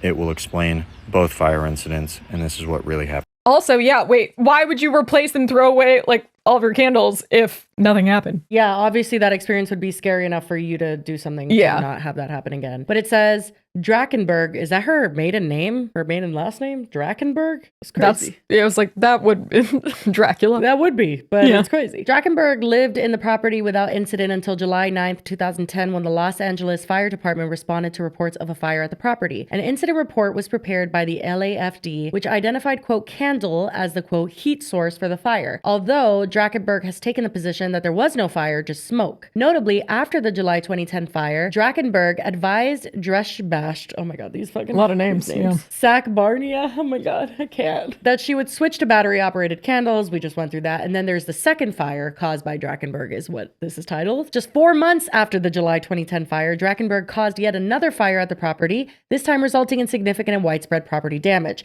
To assist the mediator and the parties at mediation, plaintiff has taken numerous photographs of the damage to the structure at the property and the areas that necessarily will need to be restored as a result of the repair work. The photographs are organized so that they track the entries in the spreadsheet prepared by Charles Swenson. So this is like legal proceedings that we're reading right now. Yeah, his photographs start with the images of the cellar damage. Well, now that you know that there wasn't one fire at the home, but 2 fires at the home, one of which resulted in serious destruction throughout the home, I am going to show you an official fire report from an investigator. All right, so here's the meat and potatoes. Origin and cause determination. This is from a forensic engineer, okay? So again, there was multiple investigations and stuff, but this is from Phil Van Hurl, forensic engineer. At 4X Forensics. It says, origin and cause determination. This fire was determined to have originated in the living room's east wall in the direct vicinity of the fireplace mantle. The fire originated atop the mantle, then dropped to the floor below, causing the ignition of the wood floor and subsequently burning through the floor into the subfloor. It was a fucking candle on the mantle. Things on mantles don't just fucking explode. Like, that's crazy. The fire's cause was determined to have been contributed by an unattended candle. Scene examination revealed extensive and careless use of candles throughout the residence, creating a hazardous condition. Although the fire scene had been heavily disrupted prior to my arrival, the fire's causation was able to be identified by scene examination, forensic examination, interviews, and photographic documentation subsequent and prior to the occurrence of the fire. No ignition sources other than the candles were identified within the fire's area of origin. Fire scene findings eliminated a malfunction of the structure's electrical and natural gas systems as having contributed in any way to this fire loss. I would say that's some receipts pretty definitive that we haven't seen from Kat Von D. Yep. I left the case number in the report as well as the investigator's name. There were multiple investigators, both sent from the insurance companies as well as private, forensic, but he didn't arson. mince words. They all had the same findings. Kat Von D goes on to make my mom out to sound as though she was a petty landlord And she makes me sound like I'm a money-hungry son who's looking to make money off of this situation. I'm not making a dollar off of this. But what I am doing is facing my childhood fears and facing my mom's fears. Kat Von D, I will never be able to prove what you are doing behind the walls of my childhood home. But what I do know is that you claim to be a Christian. It does not seem like a very faithful thing to tell a lie about a situation that you played a very large role in and gaslight the family and speak false things about a situation that involved a woman who is no longer here to defend herself. That woman is my mom, and I am clearing her name on the internet right now. I spoke a lot about energy, and the truth is there are things that happened that I will not go into detail on because they're not very easily believable, and they are the sorts of things that inspire movies. You know those movies that say based on true events, and you're like, oh, that's a bit unnerving? Well, yeah. Recently found out that Kat Von D is a music artist. If you didn't know that, it's okay, I didn't either. Yeah, it's like, I wanted to check out did. some of her music, and the names of her songs were enough for me. Okay, what are they? Set Myself on Fire. No! Oh my god, that's a crazy fucking name when you've set a house on fire twice. Holy shit. Exorcism, Mr. Kitty remix. Fear You, Truth in Reverse. Exorcism, Vampire Love, Protected, Illusion. I think it's Set mostly Myself the fire on Fire one. is the craziest one, yeah. 2 on the nose, some would say. I know that people can change, but it doesn't take too much of a Google search to find out what she was openly up to during that time period. And I'm not entirely sure that I would believe a Christian who is not truthful about past events, nor apologetic. Thank you. That was vague and cryptic. I'm Team Teva. Genuinely, I feel like State Farm suing her, the fire report, everything, like the energy, the vibes. Like, I'm sorry, I am on his side. I don't really care if he literally, I know this is like really insane, but like is butt naked in front of the house and is trying to make money. That doesn't fucking change anything for me. I do, again, think that her like emails that she showed were reasonable requests, but none of that has anything to do with the fire. So I feel like even if you thought he seemed like a little woo-woo and like a little cryptic with his descriptions, he just showed the receipts and that's all we need to see. Exactly. No, I agree with that 100%. And I also just think like the way that she omitted certain things like very, very intentionally, it just leads me to believe she's not a reliable narrator. And also her energy makes me reject everything she's saying. It wasn't even omitting things. She straight up lied. Yeah. She did. And gaslit, like he said, gaslit me and my family for what we've been through. Like, we lived it. And I can honestly, like, sympathize with him on that, where it's like, this is not just like me. I was a teenager. Not like, this is my life story. Yeah, so she's trying to minimize what he's saying by being like, you just don't remember. Exactly. Like, yeah. And she was able to, like, cherry pick, like, oh, I'm going to show these emails. They'll make me look good. They'll make her look like she maybe wasn't the most proactive landlord. Exactly. And then she doesn't know, oh, plot twist, he has access to her email because we were like, she's not there to defend herself. She didn't think that he was going to be able to do it for her. I think that's powerful. Yeah. Kat Von D, I think you should the bet on this one. I mean, you've shit your bet on most of the things you've ever gone through online. I'm not going to lie. She doesn't have a lot of redeeming moments online, but like... Does she have much of a presence anymore? Yikes. No, I think she's been like hiding in a hole for a while. I kind of think like, girl, you should have just like not said anything. Not responded. Pretend you don't do the internet anymore. Yep, literally. Hey girlies, I told you I'd be back. Kat Von D has responded, so I will be playing that response, but I will also be interrupting and chiming in with some of my own thoughts. Let's begin. I'm in LA here with my family, and I've had a productive meeting with my lawyers, but after talking with them, this will definitely be the last video that I make regarding this subject. But before my legal team takes it from here, I want to leave you guys with this important information. Teva showed you guys the documents from the investigation that was hired by his mom, most likely through her insurance company. And those reports said that the fire was started with candle negligence. But I'm going to actually show you the official statement from the actual Los Angeles fire marshal. She has receipts finally. First up, she is showing us the fire department incident report, and she has even circled what she wants us to read. So let's zoom in. It says, origin of fire, common room, den, family room, living room, lounge, which I was confused by at first, but apparently that's just like an overarching category that they put. So unfortunately, that doesn't really tell us whether it happened in the basement, which is what she says, or in the living room, which is what Teva's report said. Because I guess like den or common room could probably apply to the basement too. But then the important parts, it says heat source, undetermined. Interesting. It's a weird way to spell electrical panel, but sure. Then we get to cause of ignition, and it says that the cause is under investigation. It's another weird way to spell electrical. And then it also says item first ignited. Seems to be the third time they're spelling electrical wrong because it says undetermined. And actually, then it also says material first ignited, which you would think if it was electrical, it would have been like the electrical panel, the fuse box, the wires. But that's not what it says. It says sawn wood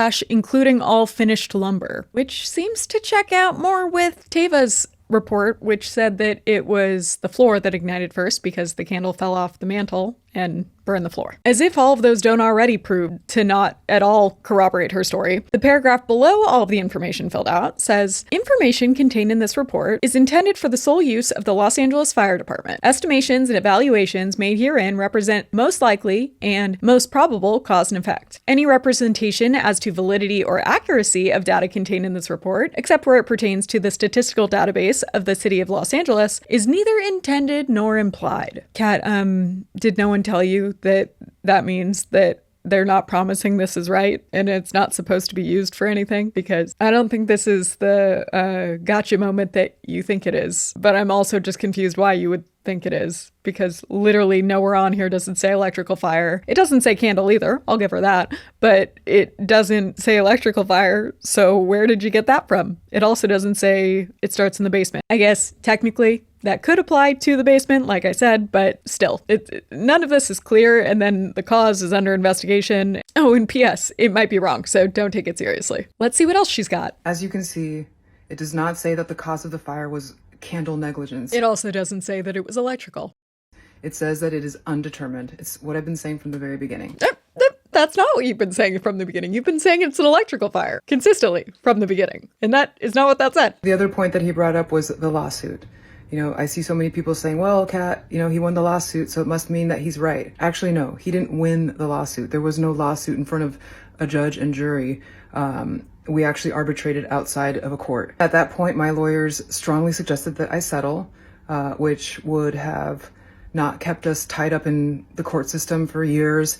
I wouldn't have spent so much money in lawyer fees and just drag something on that didn't need to drag on. So I settled, and I had my insurance pay her out. And for those of you that don't know, settling out of court is not an admittance to guilt. It just means that we sat down, we did the math, and it wasn't financially making sense to make this drag on for years and years and years. As far as where I was when this fire happened, I was on my very well documented book tour. I had a signing in Rancho Cucamonga, and then right after, I was en route to Vancouver, Canada. So I'm not sure how a candle could physically light itself without me being there. I'm so glad she brought that up, because I may have spent a little too much time looking into the timeline of it all last night.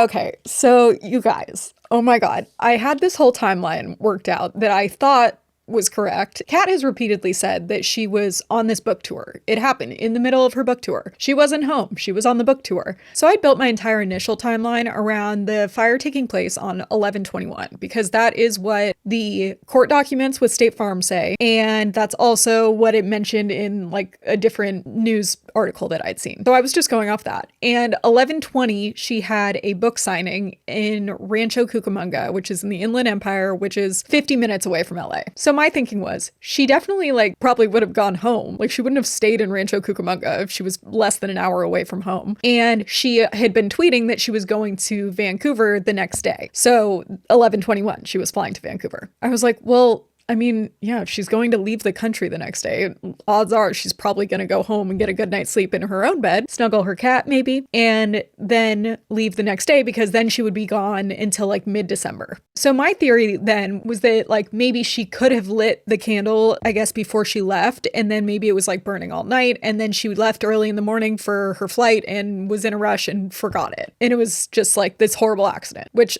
regardless, I want to make clear right now, I don't think anyone intentionally lit the house on fire. That's pretty crazy. But I do think that it was an accident that she may have been more present than she has let on. Because as soon as I finish that timeline and I'm like, okay, that makes sense, I find out that the fire actually seems to have taken place on 11/20. That was the same night that she got home, allegedly, in my opinion, based on her tweets, which I'll go over in a sec, that she went home from this Rancho Cucamonga book signing on 11/20 and that she was home that night. And at 11:23, it says on the fire report actually that she showed, it shows the incident date is 11:20 and it says that the alarm is, and then it's the military time for 11:23. That is also confirmed in the TMZ article. They reference it as being Saturday night, which is the 20th. That threw me for a loop because I was like, wait a second, she seemed to be home on Saturday. And then I started digging more through her old tweets. And let me just take you through this timeline. We'll start back even a little further. November 15th, she wishes Jeffree Star a very happy 12th birthday. I don't know if that's like an inside joke, but just pointing it out that they were still close friends at that point. And that's November 15th. And during this time, she is doing a bunch of book signings, but the ones during this period are all in California. The next few days, she did a secret signing at her store in LA, and then she did a signing at the Grove. And then November 19th, she did one in Huntington Beach. And then I thought these were just interesting and probably irrelevant and just really eerily coincidental, but she tweets out November 19th and says, man, when it rains, it pours. One of those days. And then later that night, someone actually tweets her and says, hope you're okay. You seem a bit blue today. Since I'm old enough to be your mom, I worry like your mom. Are you okay? And Kat responds to it and says, me, I'm good. Just go through these waves of melancholy. That's all. Smiley face. And then we have the 20th. So this is the day of, allegedly, the night of the fire. So at 10:39 in the morning, she says, yay, I'm headed to Inland Empire, my hometown, my last signing before I jet to Canada. So while she was on the book tour, her old roommate, Rooftop, aka Mike Escamilla, who's like a famous BMX rider, he would accompany her to these signings. He had retweeted that he went to the Inland Empire one. And then later that night at 8:20, he says, straight from the Rancho signing to the Clippers game with the THI crew. I'm not sure what the THI crew is, but I do not believe she was with him. And at the time, I don't believe that they were living together because I found another tweet from like July of that year where it's Kat saying that she never thought she'd miss having a roommate and wished that Mike and another person were there. So Mike gets home from the Rancho Cucamonga signing and goes to a Clippers game. I do not think that Kat was with him. And I don't think that he went back to this castle house afterwards because I don't think they were living together anymore. But it does show that he went home, so like why wouldn't she? And again, Rancho Cucamonga is only 50 minutes away from LA, so odds are she was going home. Then at 9:56, she tweets, I should probably get my car washed. Nah. And then she posts a picture of it and we can't tell where it is, but it looks like nighttime. So it seems like that was probably taken in real time. And she was about to leave the next day for Canada, and then she was going to be gone till mid-December because she was going to Toronto and then to Europe and all of these places. So in my head, of course, allegedly, I don't know this for sure, one would think that if you were going to be gone for like over a month, you're not going to pay to park your car at like the airport. You're going to leave it at your house. So I'm assuming that she is at her house during the time this picture is taken and posted. But interestingly, there is a reply to that tweet, and it's from someone named Stephen Looker, who is someone that knows her in real life. And he says, make Taco Doug earn his keep. And then she responds to that and says, ha, no, he has to cuddle with Valentine while I'm gone. That's enough work. So that was interesting because I'm like, who the fuck is Doug? Is he the one that was watching the cat? Well, he was the one I think that was supposed to watch the cat. But at this point in time, I don't think he's with the cat yet. I think the cat is still with her. And I think she is at her house at this point because at 10:24, she tweets out, early day tomorrow, getting ready to go to Canada with Rooftop. And then she tags Mike and she says, sweet dreams from me and Valentine. And then she posts a picture of Valentine, who seemingly is in her house. And it almost looks like maybe Valentine is in one of those like cat pouch hoodies because of the angle it's being taken. And It looks like he's like squished in there. I tried to look and see if I could find her in one of those, but no luck. But so at 10:24, it appears from these tweets at least that she's at home with her cat. A couple minutes later, she tweets, "Before I go to bed, check out this girl's beautiful smile. I love meeting you all on this book tour." And it's just a picture from her book tour, but before I go to bed, implying that she's going to sleep soon. Then at 10:37, she responds to a fan and she says, "Don't worry, let's just hope I can find my passport." Ha. Typically, if you are like packed and ready to go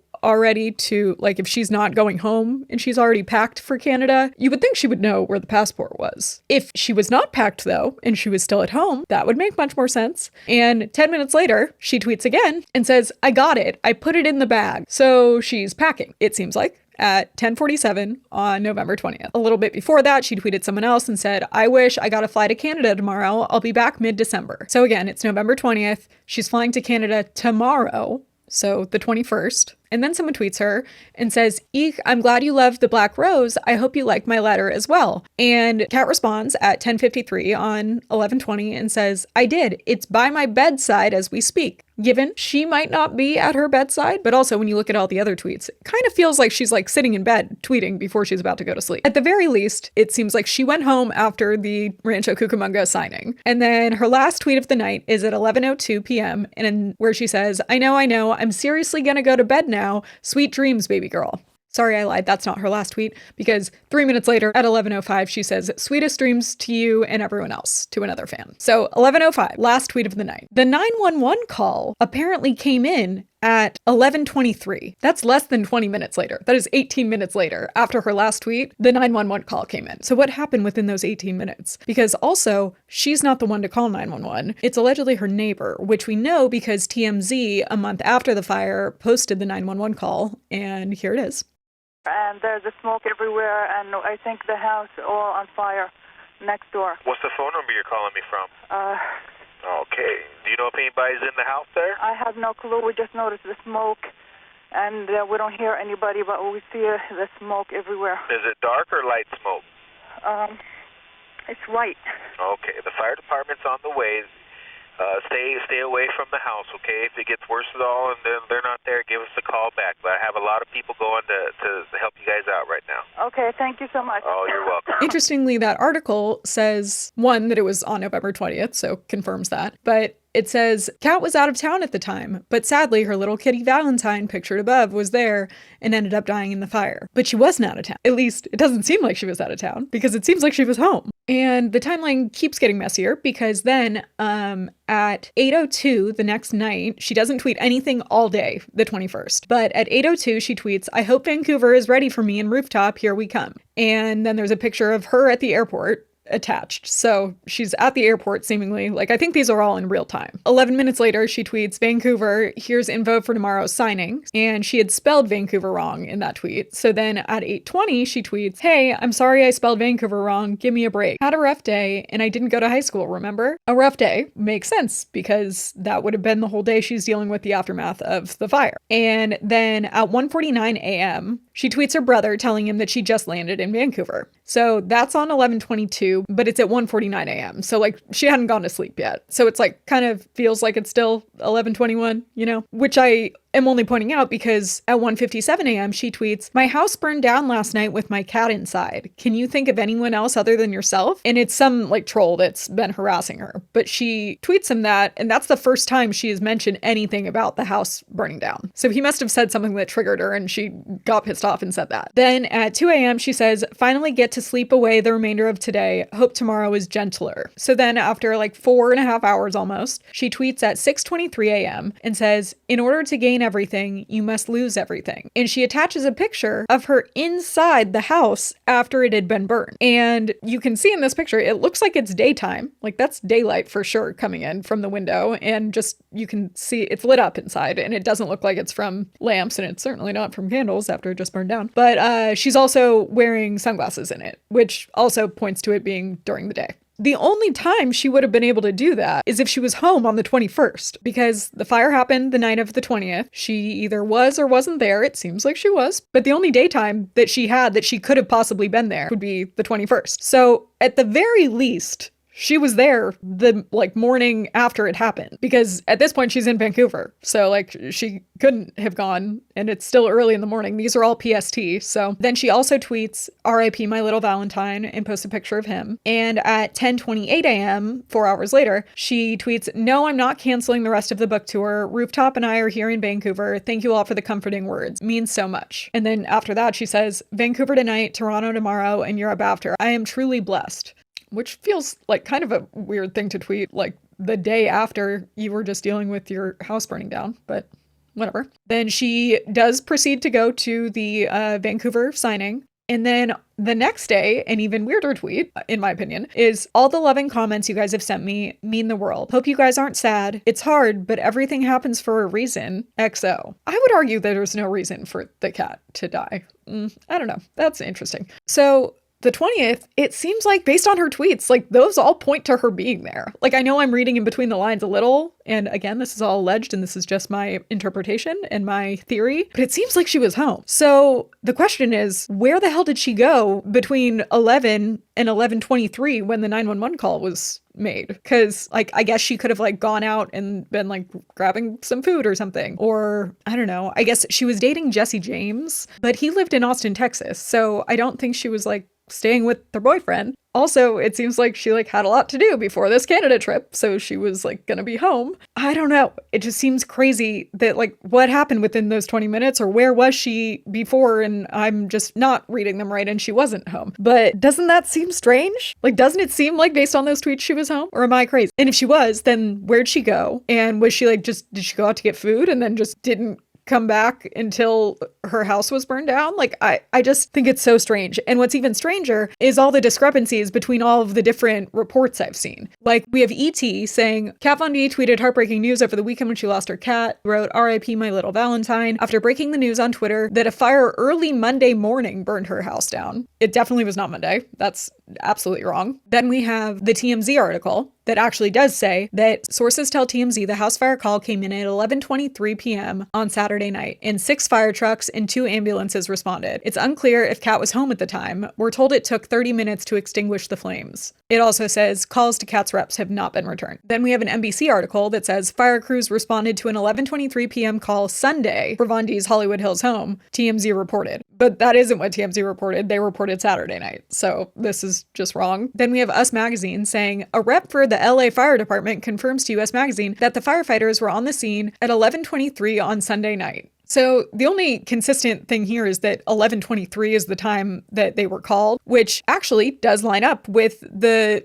documents that Kat has showed. The document is dated 12:20, but it says incident date is 11:20, and it says time of alarm is 23:23, which would be 11:23. So according to that report, it happened Saturday night at 11:23, but then State Farm claims in that complaint that plaintiff is informed and believes, and on the basis alleges that on November 21st, 2010, Von Drachenberg caused multiple candles to be lit within the premises. The burning candles were left unattended and subsequently started a fire within the premises, which heavily damaged the premises. So that's crazy that the insurance company would get it wrong. But it couldn't have been November 21st, because if it had been, then when did she take the picture inside? Because if it happened at nighttime and she's taking a picture during the day, but the next day she was already in Vancouver. So unless she time traveled, it definitely occurred on the 20th, and she was at least home and around the area on the 21st. But another consistent thing is it does seem to be reported everywhere that she was not home. Us Magazine had also gone on to say that firefighters encountered heavy fire with extreme smoke, but they were able to get a knockdown on the fire. Captain Ruda tells us there was no one home. And according to him at the time of that article, which is right after it happened, the cause of the fire is still under investigation. And they never ended up reporting anything until, of course, the lawsuit came out, and then everyone said that it was her fault. The photo that Teva posted of me standing in the aftermath of the fire was taken after I had found out about the fire and had to return back. Return back from where? Where were you? On your book tour in Rancho Cucamonga? Because, I don't believe that. And you weren't in Canada yet, because it was before you left. She makes it seem like she was, traveling during this, and, she wasn't. She wasn't far away, and before Rancho Cucamonga, she was in LA. I don't know. I don't know. Allegedly. All of this is alleged. But anyway, so all of that to say, she definitely was home the 21st because she had to be, because she was literally taking a picture inside the house. Was she home on the 20th? In my opinion, it seems like she was. And then it seems like she left for whatever reason. I don't know if she went and slept somewhere else or if she just went out for food or something. And then like it happened while she was gone. And like she didn't get back until the firefighters left or something. I don't know. But something else I stumbled upon that was interesting is that she actually did an interview like only a few days after, maybe a week or so. And she says that it was an electrical fire. That you had a terrible accident at your house burned down. What happened?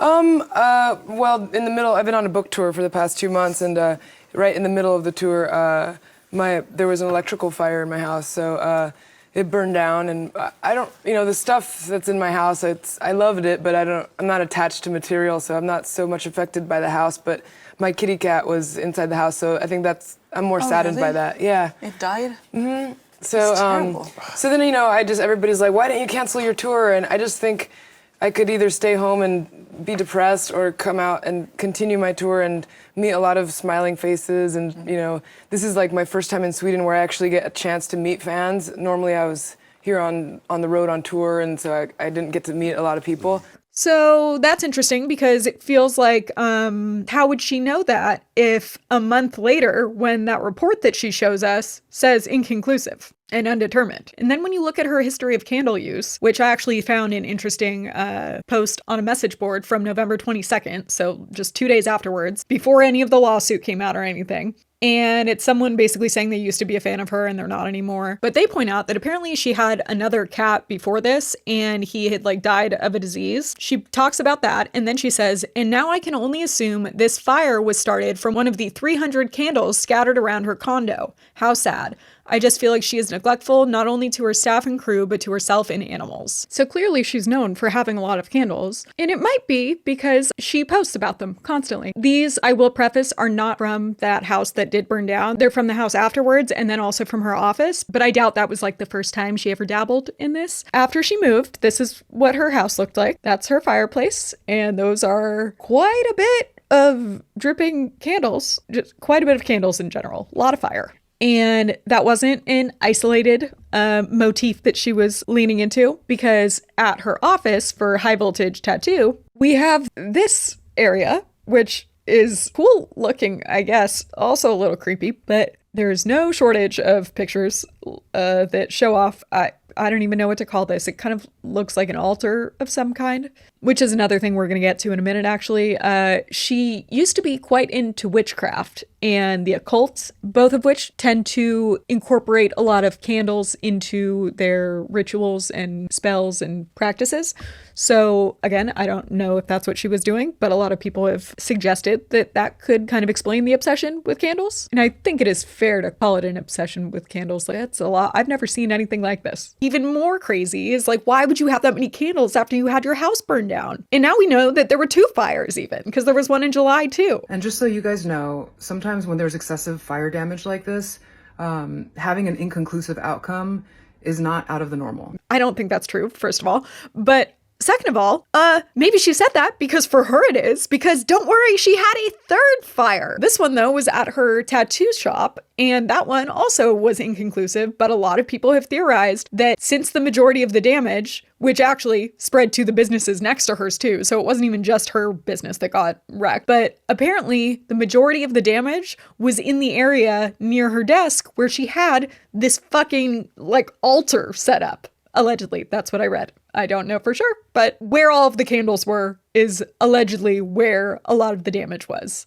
And yeah, I don't know. Seems like 3 fires for one person feels pretty crazy. And also claiming you were on a book tour and having some of the articles even say she was in Canada on her book tour when she absolutely was not in Canada yet. And she couldn't have been because she was the one posting a picture of her at the house. I'm not saying she was there and she fled or something, but I think she was more around than she's making it seem. Whether she was sleeping at home that night, but went out to do something first, or if she went and slept somewhere else. She was in LA, I think, on Saturday night. There's no reason she would be in Rancho Cucamonga still, if she was going to the airport the next day anyway. So, yeah. Okay, hate mail. Teva says that I sent his sick mother a ton of hate mail. He also says that he has logins and all the passwords to his mother's email account. So why hasn't he posted the emails of all of the hate mail? Because there is none. I did post all the emails that we had during the 3 years that I lived at that house, and none of them were hateful. Okay, last thing, his mother's cancer. Okay, I cannot be held responsible for his mother's cancer progression.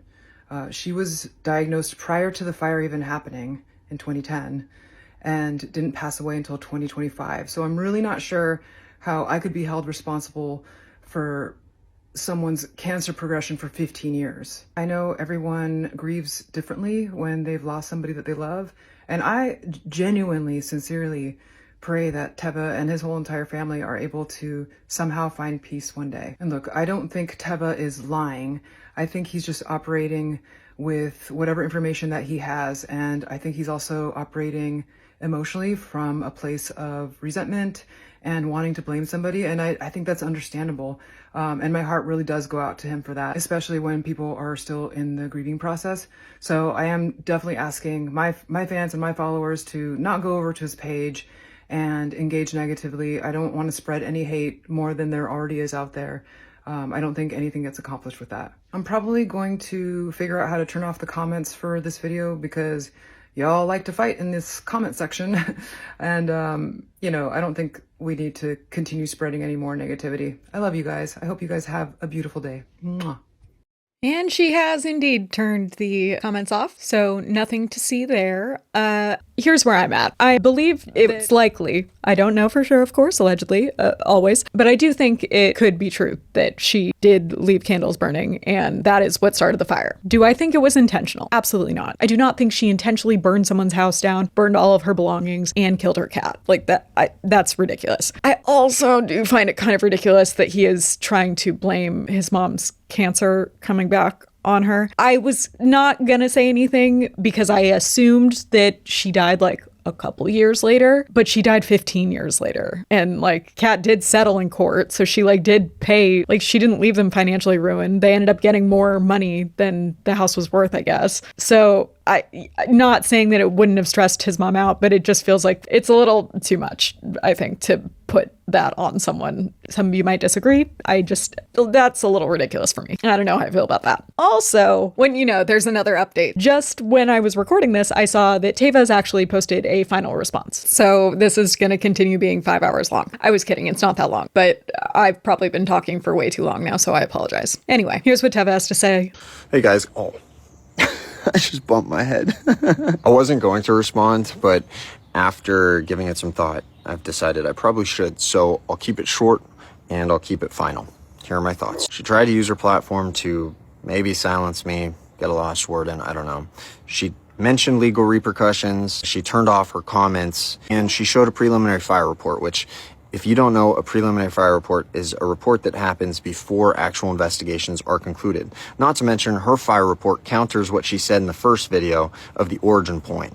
Her story is too complicated for me to follow. It requires rocket science, and I'm not a qualified rocket scientist. For those of you who are willing to go to bat for a celebrity that doesn't know of your existence, is it really that much of a stretch to believe that I was scared for a long time?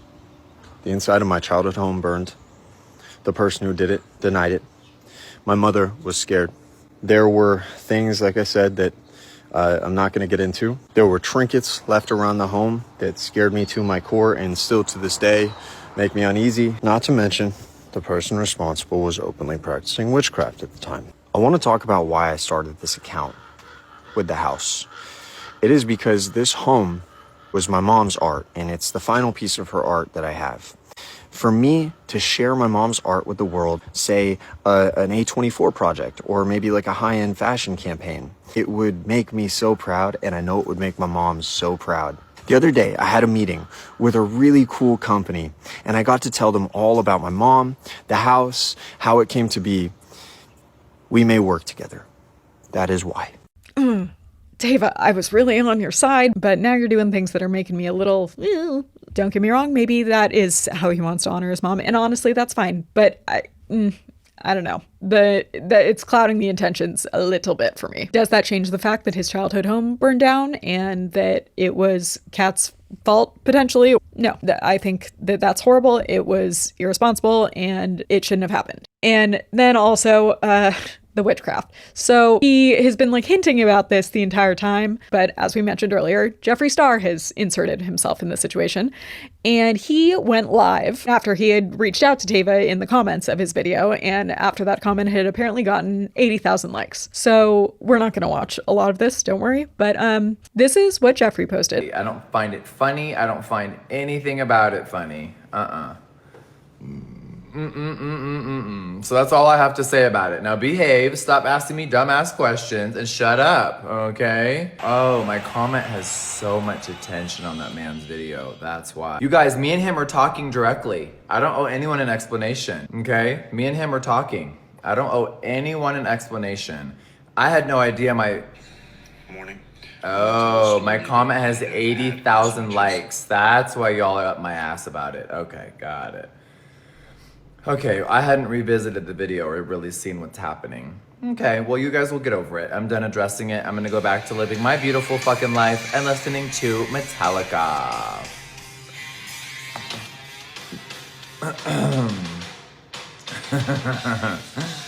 Oh, they didn't find it, Wendy. We blasted it everywhere, letting the whole world know exactly who that piece of shit is. Well, I'm glad that guy got his truth out. I think it's important, you know? I think that darkness will always come to light.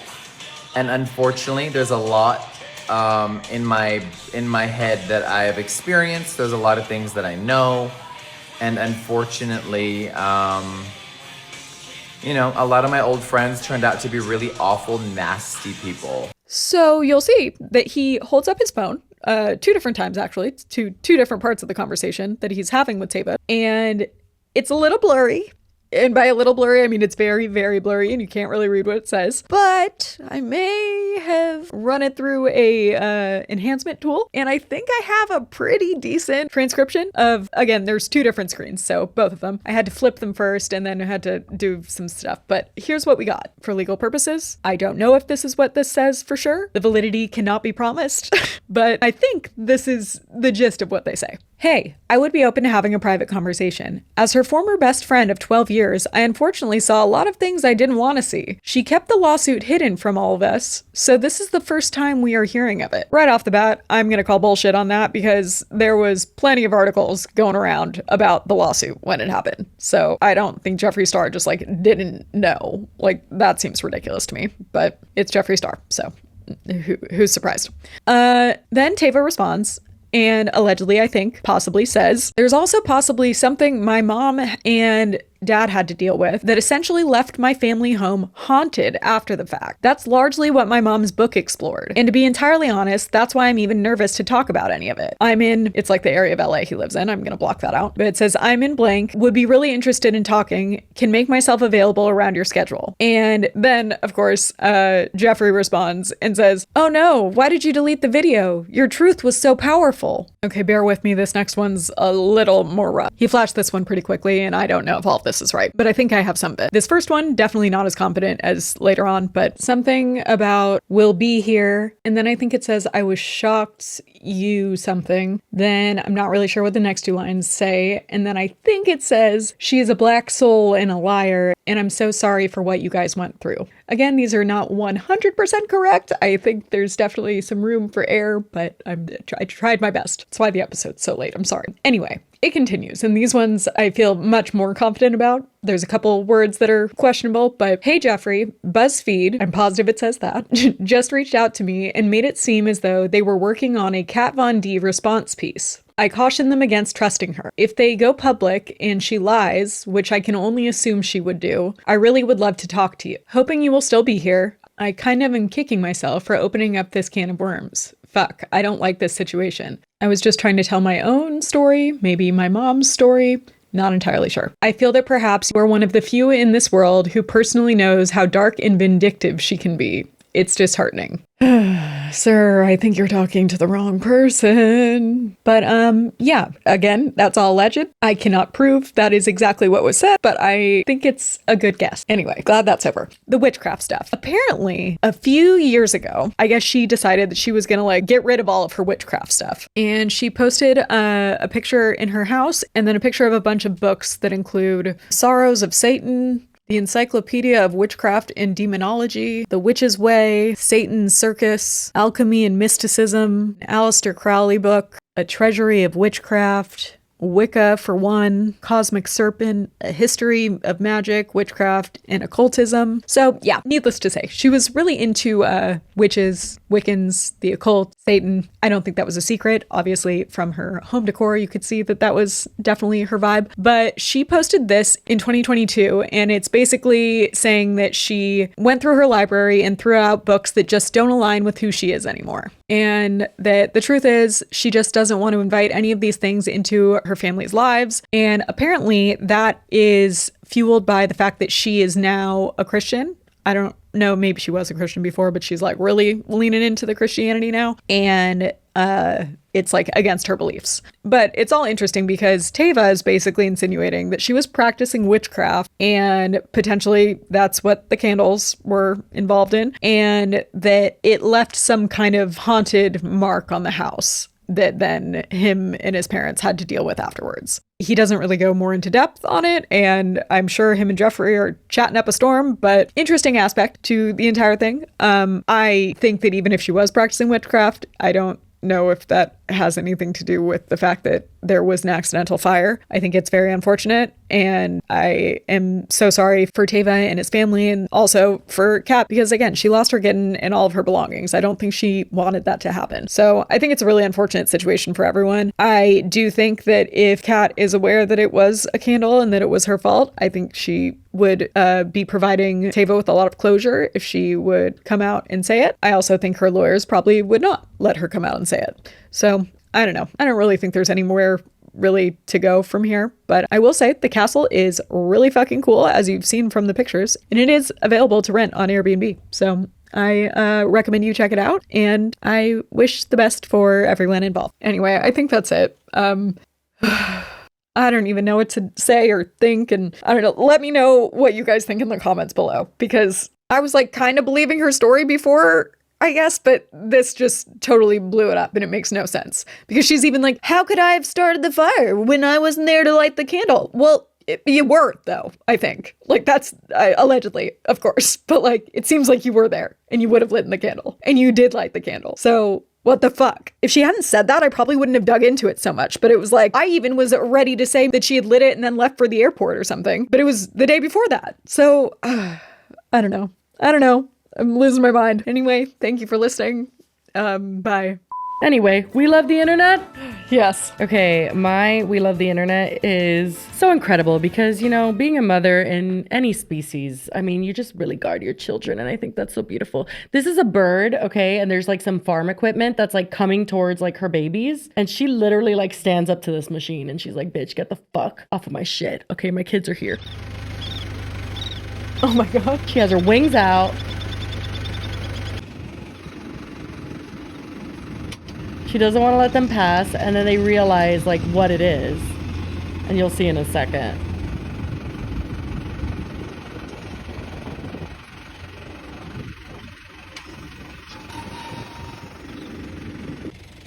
You see the eggs?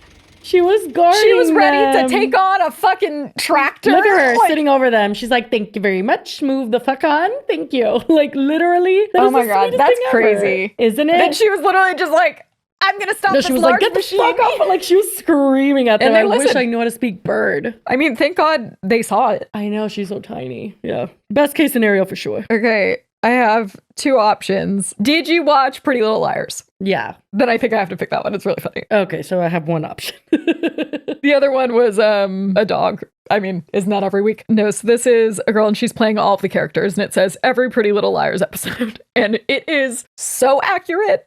So, are we going to this party or what? I really don't think we should go. Ace said he'll be there. Yeah, but I got this cute dress. I agree. We can't just live our life in fear. So what if A tries to kill us? We've got each other. Yeah. Guys, be honest with me. Is this too short? Yes, Mr. Fitz will have to give you an A in English class with that. Oh my god, I forgot about the teacher That relationship. whole storyline is insane. I know, it's fucked. Why was I like rooting for them? I was like, literally. what? There's like, what? That was so fucked up. Like, and we were, oh my god, no one even realized I was a teenager when I was I mean, the whole watching show that. was fucked up. Literally, this was how it happened. It was like them just being like, well, we're gonna die tonight. So no, literally. We should And they still go just, to the party, I mean, at though. a certain point, you do have to kind of stop caring because it was such a piece of shit. But like, come on. But then as soon as they would agree, they're like, oh yeah, let's go. Then this happens. Did you guys hear that? It's probably just a cat. It's never a It cat. sounded a bit louder than a cat. Spencer's right. I think A's been watching us this whole time. Ew, what a creep. Shh. Guys.